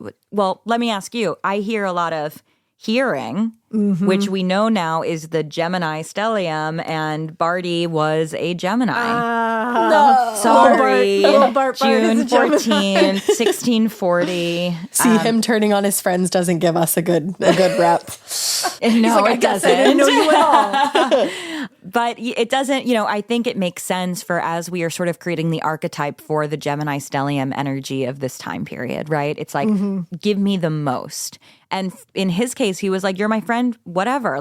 Come on in to the freaky trial world and let's spill. What's the tea? Let's do what do you this. have? Oh, people are flying in and biting. Interesting. I love that. Love that. Yeah, honestly, it was the wackier the better. And I think that's why he was into spectral evidence, is because he liked the sort of the entertainment of it. That makes sense for Makes Bart. a lot of sense. I feel that for Bart. I love entertainment, so I get it. Bart was just here for the lulls. He was just like, same. This is interesting. Why not? Yeah, too, Bart. Go on. Yeah, he's like, they please flew in tell and me then more. what happened? It would be interesting to read his entries in this giant Bible, because it's probably and then he said that this happened. But wait, let me tell you more. Yeah, wait. exactly. You'll never believe this one. And I think that's sort of one of the overarching lessons around this was that actually it turns out morality is a good thing, right? It It's good certainly is. when you know someone's character, that actually should be considered when you are Absolutely. bringing them in and to an accusation, right? That's why we have character witnesses. Right. It's important to understand who someone is, but in this trial, all of that was out the window because it was really just the hearsay. Yeah, people were accusing their own spouses. Right. And that was being So sick. that was being regarded, that was being taken into more regard than someone's character. Yeah, and someone you've known forever. Forever, right.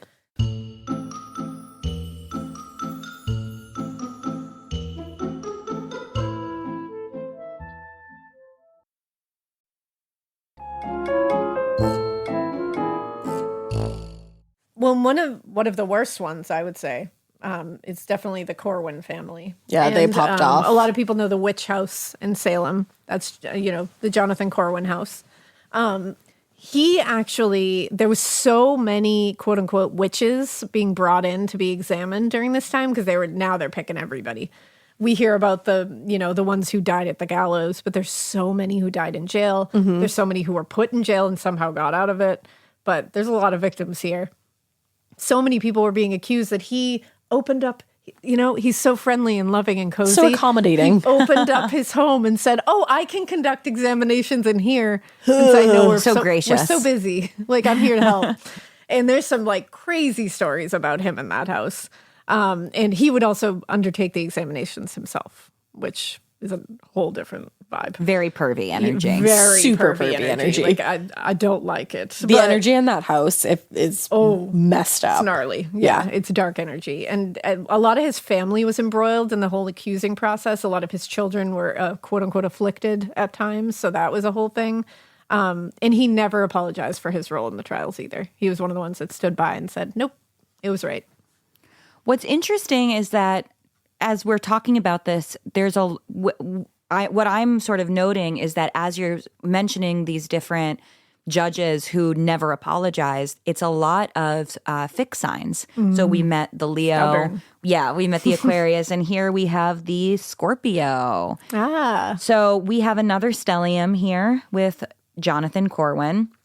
This one is in Scorpio. So we have Uranus in Scorpio. We have the North Node in Scorpio, Mercury in Scorpio, the Sun in Scorpio, and Neptune in Scorpio. So again, a stellium is a lot. Now, we haven't talked about Scorpio a lot, which I think it would be surprising for a lot of people because Scorpio is the zodiac sign that is so witchy and so sort of associated with the occult and sort of underworld things. It's signified through Pluto, which we have talked about, but Scorpio has been sort of low-key in the background throughout most of these charts, which is interesting, and it does show me that, again, this whole trial was more of the Gemini information, like I want to collect the knowledge, than it was the Scorpio, like, ooh, like, let me get into the sort of the mysteries of it. Yeah. But in the case of Jonathan Corwin's chart, he was about that. He wanted to get up in there. And I don't want to, I'm not typecasting all Scorpios as being perverts, but it is a little pervy. It is associated. No, it definitely is. It is associated with like the genitals and like the private parts and sex and So when you put all it of in that. this scenario, So in it's the like, context of this, this is probably someone who was being a little gross, a little sexually deviant around this and using this as an opportunity to like, examine Make that easier. Yeah. Gross. which I definitely think was a thing. Absolutely. Oh, gross, Jonathan. Well, moving Gross, on from Jonathan. him. Well, and we're staying in the family to his Oh, nephew, goody. which I think is one of the worst in the whole thing. George Corwin. He has an interesting birthday too. His birthday is February 26th, 1666. Scary. Right. So he's he to has the talk. 666 in there, and he's talking about everybody else being Yeah, satanic. come I'm like, on. check your birth year, my friend. Check your birth. He was Compensating. So he was only 25 years old, which blows my mind That's at this wild. point because I'm like, you're a baby. Yeah. Like, you're a baby. Shut up. Go figure out your life. Not even at the Saturn Like, return. what are you right. doing? Like, ruining everyone's life. He was the high sheriff during the witch trials. He was also the nephew of Jonathan Corwin. So Getting scared is one thing. Getting a thrill is, well, you want more of those in your life. The Genesis GV70 is built to thrill, baby. A thrilling yet elegant design always makes driving the GV70 an exciting adventure. Its powerful athletic stance screams performance and turns heads. Everybody's looking at you, girl, or boy, or whoever. Command the road and experience a class-leading standard 300 horsepower. Oh my God. Plus, discover the different dynamic drive modes for all different terrains. Choose between the different terrain modes for whatever road conditions you may encounter. The Genesis GV70's award-winning technology and performance lets you drive with comfort and drive with confidence all at the same time. It's an exciting SUV with intuitive tech that can make your ride smooth even when the road isn't. And its blind spot cameras allow you to see what's next to you. It's like having eyes on the side of your head. That's pretty iconic. Its performance, by the way, is measured not only in power, but in how it makes you feel confident, sexy. The Genesis GV70. Learn more at genesis.com and feel the GV70. This episode is brought to you by SoFi, the all-in-one finance app where you can bank, borrow, and invest all in one place. Let's talk about bank accounts for a second. The average bank savings rate is 0.39% in interest, You're earning pennies on your savings, and it doesn't have to be that way. But with SoFi's high-yield checkings and savings, the money barely making moves sitting in your savings account can earn over 8 times the national average savings rate with eligible direct deposit. No account or overdraft fees. We love transparency. You can get your paycheck up to 2 days early, plus get up to a $300 welcome bonus when you sign up with eligible direct deposit. Sign up for SoFi checking and savings at SoFi.com/morbid. SoFi checking and savings is offered through SoFi Bank, N.A., member FDIC. Terms apply. That family blood runs deep. He was known very much. He was very aggressive. He confiscated a lot of shit from people when he would arrest them. Like, that was his favorite thing to do, was just steal all your shit when he arrested you. It was like a treasure hunt for him. Yeah, and it was like, there was certain, like, this was part of the time period too, where, like, you know, they would confiscate things from you when they arrested you to pay for your jail sentence, essentially, in your trial. They could confiscate your land, all that, but he would do it willy-nilly. Like, he was known to just steal everybody's stuff. He was there for a lot of the executions. He was there when Bridget Bishop, the first victim, was hanged. And she was forced to climb a ladder when she was hanged. It was just like a different thing. He was the one who kicked the ladder out from underneath her. He then left her body in a rock crevice after that, just threw her in a rock crevice and just left. As an example. See you later, just as an example. What's also interesting is he left her body in that rock crevice at the site, and then he had to write out a report for this, and he crossed out the words "buried in place" when he did this, which is like snaky. Yeah, that's like weird. He literally intentionally was like, I'm going to leave out what I actually did. I'm just going to cross it out. And I was like, that is so shady. It is. Very shady. Yeah, and he is infamous for being the one that tortured Giles Corey with weight until he was crushed to death. At one point, we covered this when we talked about the witch trials. Giles Corey it was like 2 days of him being pressed to death. So at one point, the weight was so severe that his tongue protruded out of his mouth just on weight alone. Right. And it was George Corwin who grabbed a walking stick from somebody who was watching this whole thing. Because remember, people would just watch this. With like they would just popcorn watch and this shit. man be pressed to death this old man be pressed to death for 2 days. Grabbed someone's walking stick and poked his tongue back in his mouth with it.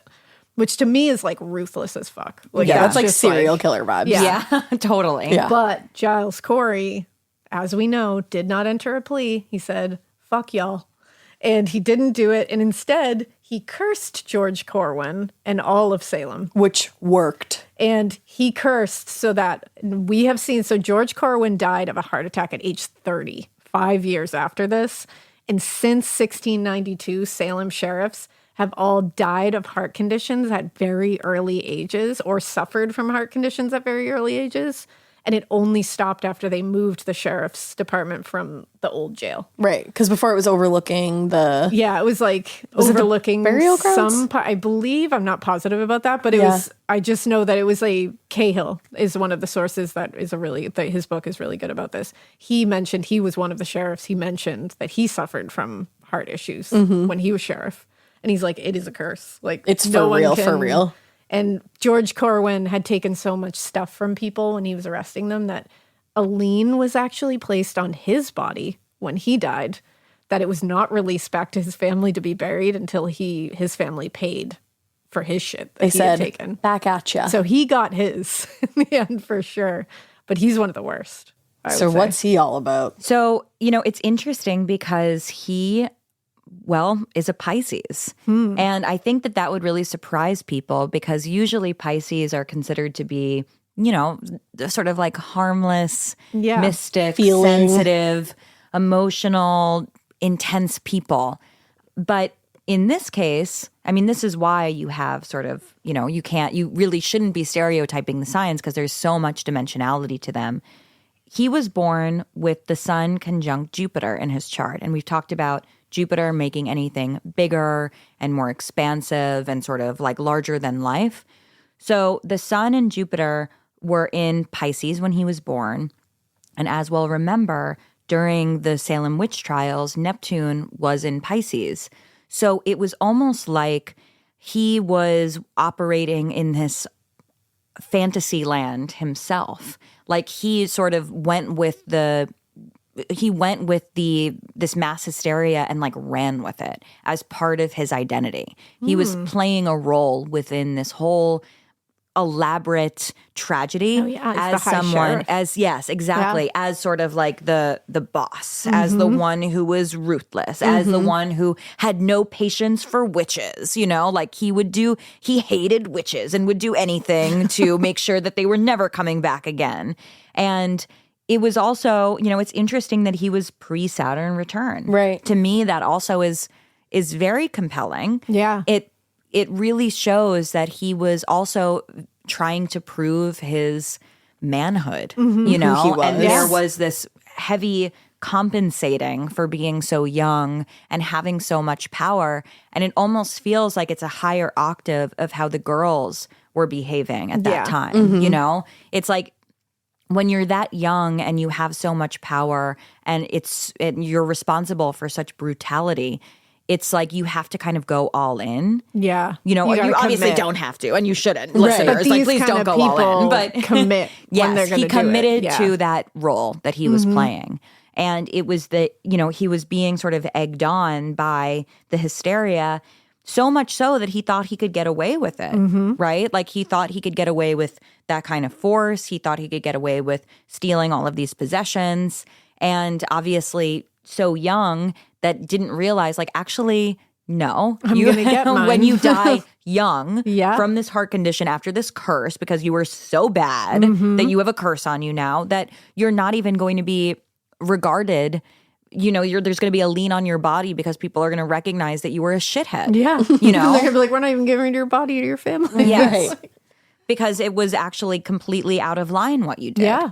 So this is why, it's when you have such young people who are responsible for acting out in these ways, it's like you're going to see oftentimes the most fierce and evil ones are the ones who are the youngest involved, Absolutely. and also frontal lobe. Right. That's That's I feel a like huge that part plays of a it. huge role Yes. too. Definitely. That is interesting.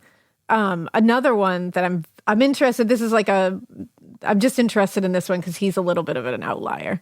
Samuel Sewall. So he was a judge. He was one of the ones that later publicly apologized. He even called for a day of fasting and penance for reparation of what happened. And he himself observed that day privately for the rest of his life. Like he was very much I thought I was doing what was right. I did not do what was so right. sorry. And it was literally like, he was like, I know that wasn't right. I thought it was right at the time. Right.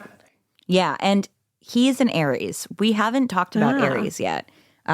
He was born conjunct to the North Node of Destiny, his sun. So again, we're seeing that as an interesting signature coming up. A lot of these nodes of fate are involved in the individuals who are associated with this, which to me just really exposes these are all people who have legacies now that are sort of surrounding this really historic event and this historic series of events that took place. Yeah. What I find really interesting in his chart is that his Mercury, the planet of communication, is in the sign of Pisces. Again, we were talking about Neptune, the planet of illusion and delusion, being in Pisces. So at the time of these trials, the way that he was thinking, Mercury rules communication, it rules our mind, the way that we process information, was being really heavily influenced by this Neptunian fantasy world.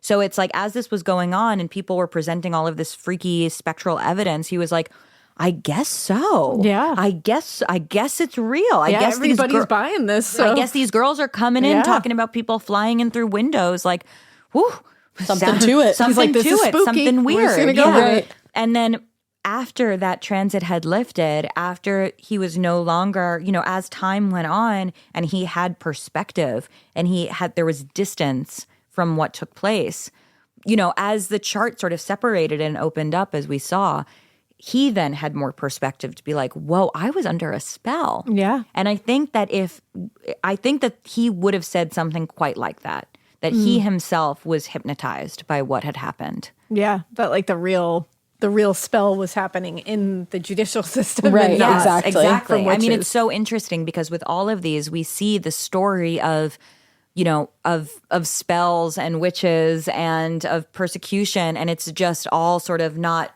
what they thought it was, but it's all there. You know, the underbelly was being exposed, but it wasn't Rebecca Nurse. Right. You know? Yeah. It was them. It was themselves. It was the whole society. And he proved it with privately doing that day of reparations, because he felt so guilty. He had guilt for the rest of his life.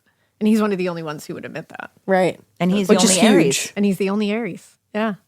That's interesting. Is Aries a fixed sign? No, it is not. It's a cardinal sign. So that's interesting that he's the one not a fixed sign, and he can waver. actually admit that he was wrong, where the fixed signs could not. Well, what's interesting is, my girl, not my girl. Let me rephrase that. But Anne, who I think we all need a fresh perspective on, has her moon in Aries. And is herself a Libra sun, which is the opposite of Aries. So those cardinal placements seem to be, which, Capricorn is a cardinal sign, seem to have some, they're the ones who are coming in with a little bit more remorse.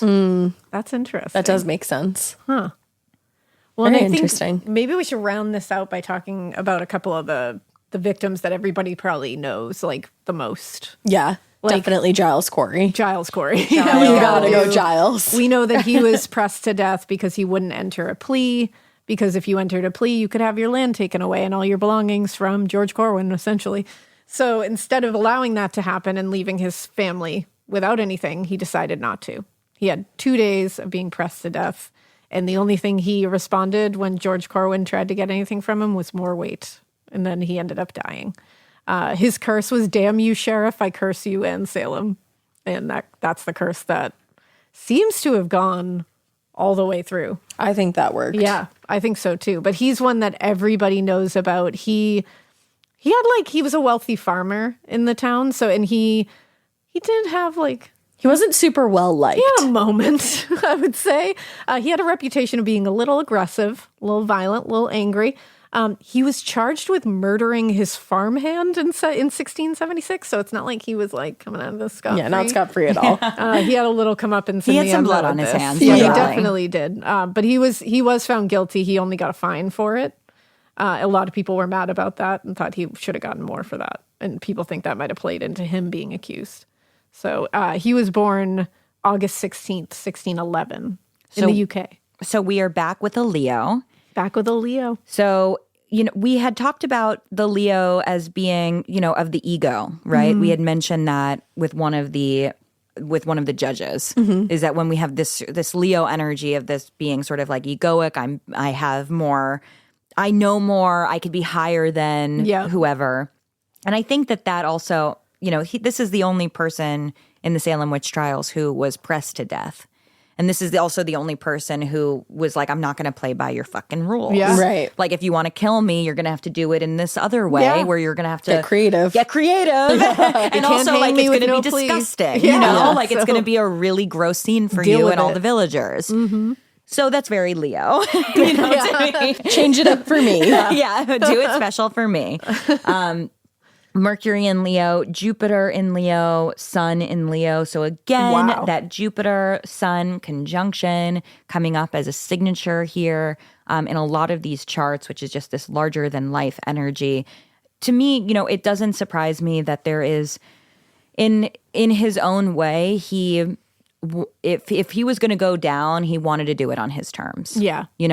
And not speaking to whether or not he was was a good person or was not a good person. Obviously, it sounds like he was a complicated aggressive, man. fiery man. Yeah. It is interesting that when it came to his death and his legacy, that it is a sort of a standout, a notable death, right, within this. It because absolutely is. he wanted to maintain a sense of his dignity in it. And for him, that was his way of doing it. That makes a lot of sense. And cursing, right? Yeah. And doing a really iconic curse. Right. That Truly. went on for centuries. Yeah. Do you who's see the real witch? I know. Well, I was just going to say, do you see anything witchy in his chart whatsoever that would give credence to the curse? Well, the thing that I would say stands out to me, in addition to him, of course, being a Leo and having that Jupiter-Sun conjunction, is that he has his North Node in Gemini and Uranus in Gemini in his chart, because he was significantly older. He was Yeah. in he his was 80s. Yeah, he was a lot older. So he was going through his Uranus return at that time, which happens if you live long enough. If you get into your 80s, you go through your Uranus return, which happens at 84. And he was 81. He was just a few years shy of his exact Uranus return. But he was going, your Uranus return is when because Uranus is the planet of revolution and rebellion. So when you go through that, you really just say like, Caution to the yeah, wind. I don't give any fucks at I love all that. anymore. Makes You sense. know, I'm doing it my way. And I think that to flip this on its head, right? To be like, you're calling me a witch, you're killing me for this. I'm going to curse you. Why don't I Okay, show I'm you what a gonna witch I'll is? show you. Like Right. there's something so sassy Yes. about And that. so poetic. Something poetic, Yeah. vindictive, powerful. It's All sort of of the above. reclaiming one's agency. Yeah. And I personally think that anyone can put a curse on someone. You know, Yeah. I don't think you have to be a witch to do curses. No. I think that it's just your intention and where you sort of apply it. In this case, it sounds like it was a very well warranted time for a curse. It's a very specific curse, too. He's like, I Well-deserved gotcha. curse. Yeah, truly. The next one I would say is Rebecca Nurse, just because that's my girl. Yeah. We know Rebecca Nurse. She was beloved. You know, they did the petition to try to get her out of it. They found her not guilty. But then our girlies, our afflicted girlies, threw themselves on the ground in the courtroom and got her said to be guilty again.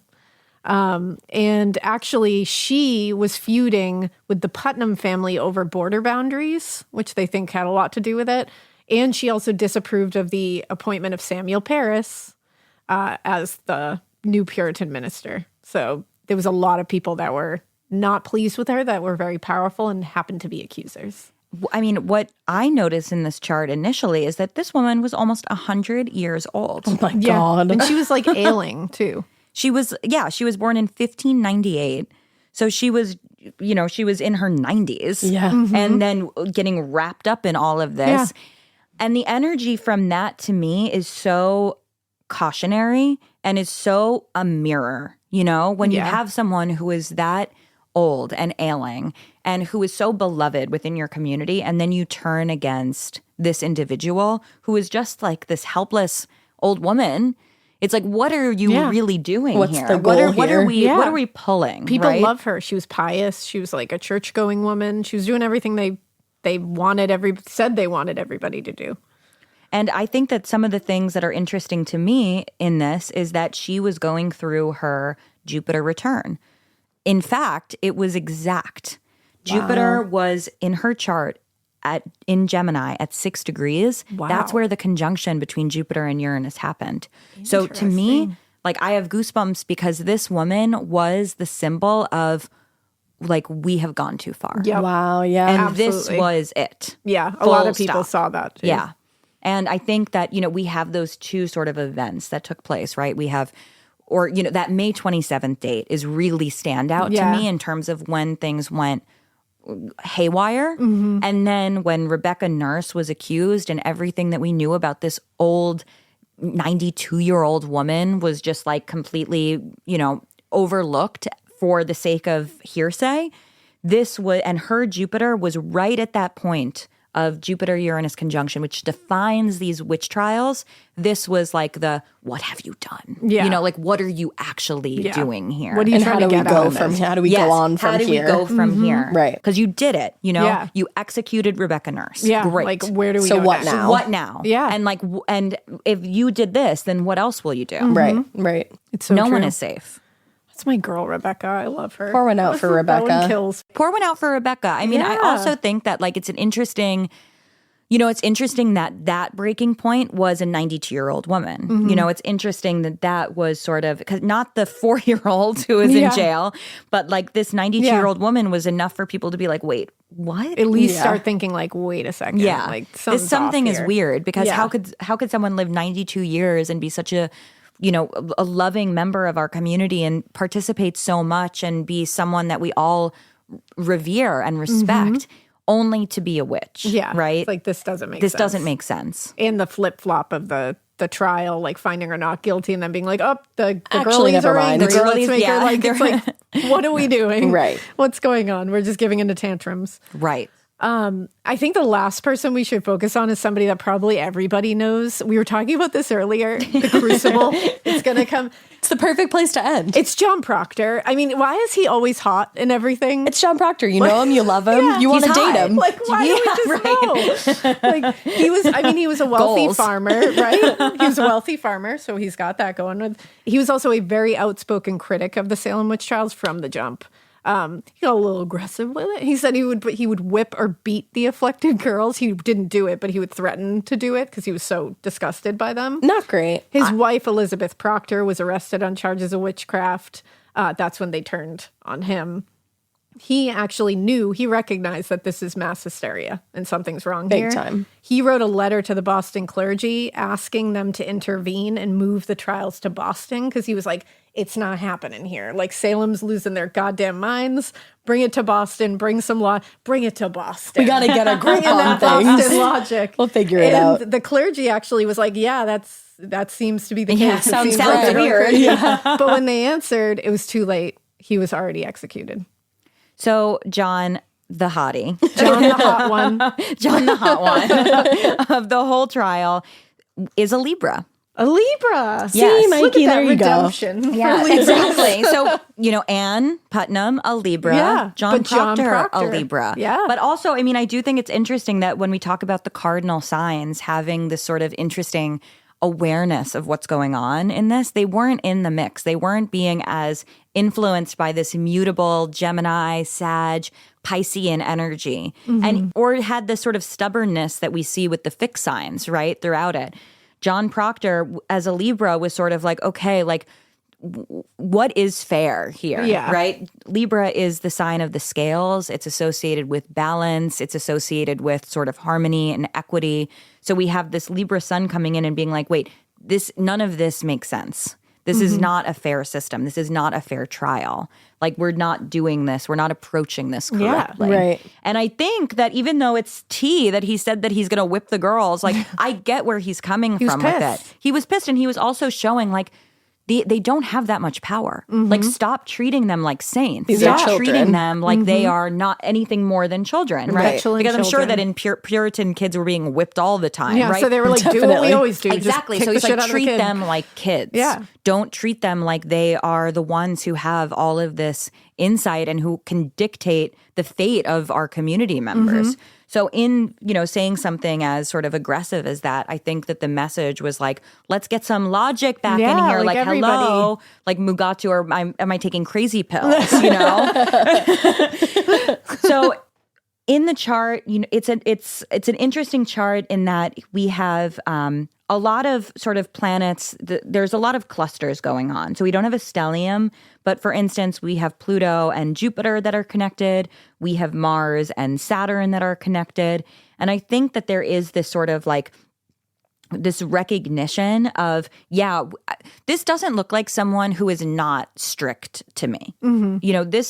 John Proctor also played by the rules. Oh, yeah. He was I not believe that. he was not a wild child. No way, Right. not my John Proctor. But no he way. also saw, no, he's daddy. he plays by the rules. But he also saw someone here who, he saw a system that was absolutely falling apart. He saw the collapse of his community. Yeah. And that's, I think, what he was calling out. Yeah. I don't think he was saying, I don't think that witches are real. Yeah. Aren't real. Like, I think that this could be legit, but the way that you all are approaching it is nuts. And he sought out to help, to fix Right. it. Like, he Yes. looked outside and was like, someone Actually come took put action. some logic back into this whole thing. Yes. And that's really what he was sort of seeking was like, we have to turn this down. Yeah. We Bring have the to rules gotta back. come bring in. the rules back. I Yeah. want rules, but I Right. don't want these wackadoo Yeah. rules because these Right. aren't rules. This is chaos, Yeah. It's which so is what true. it ended up degrading to. Exactly. Wow. Wow. So no wonder he's hot. So no wonder he's always hot in all the things. Exactly. It's just like canon. You have to make him hot in Yeah, everything you that he's do. in. Yeah. It's so funny. the way it is. This was fascinating.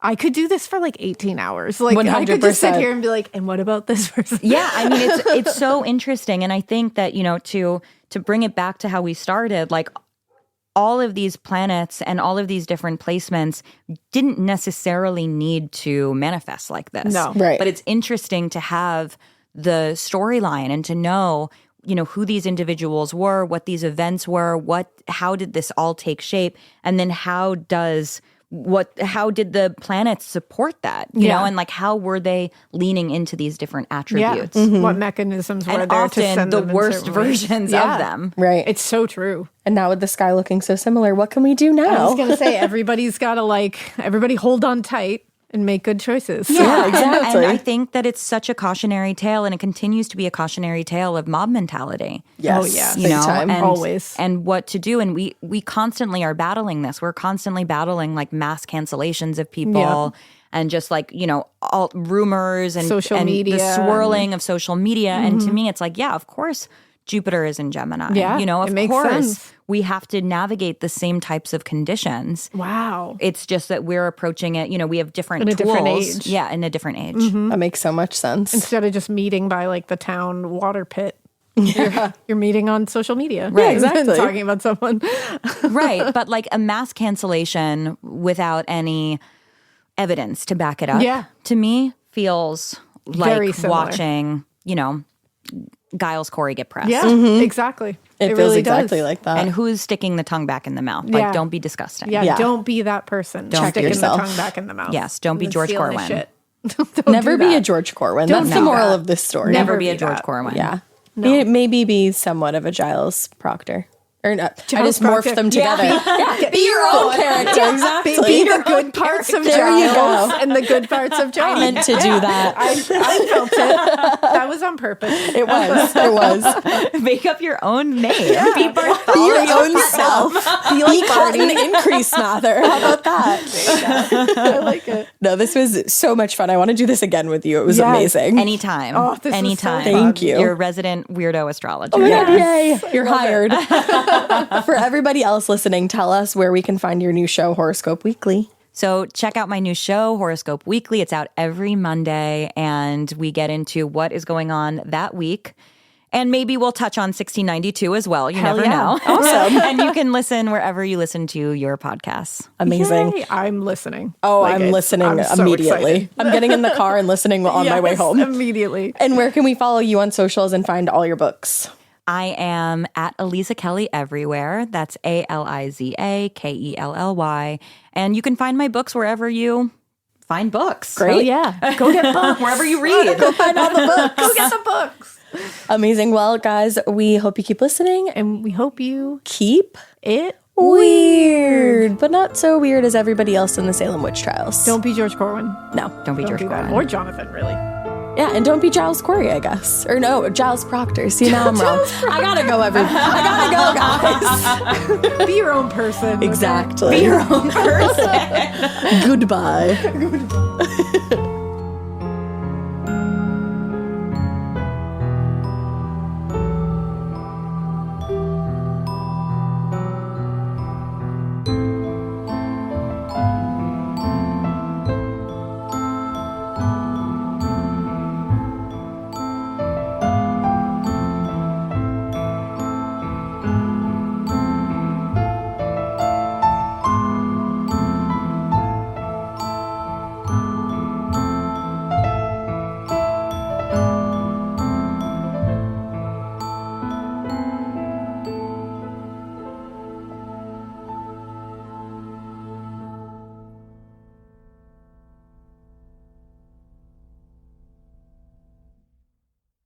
You wouldn't take financial advice from a 72 hours in a single day alpha influencer, would you?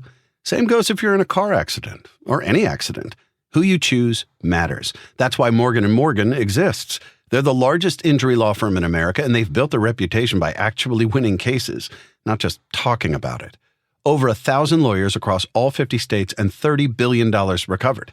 Injured? Go to forthepeople.com/podcast. That's forthepeople.com/podcast.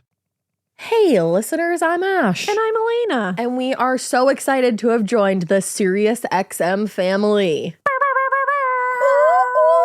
And you know what? If you want to keep hearing new episodes of Morbid ad-free, subscribe to SiriusXM Podcast Plus on Apple Podcasts or visit SiriusXM.com/podcasts plus to listen with Spotify or another app of your choice.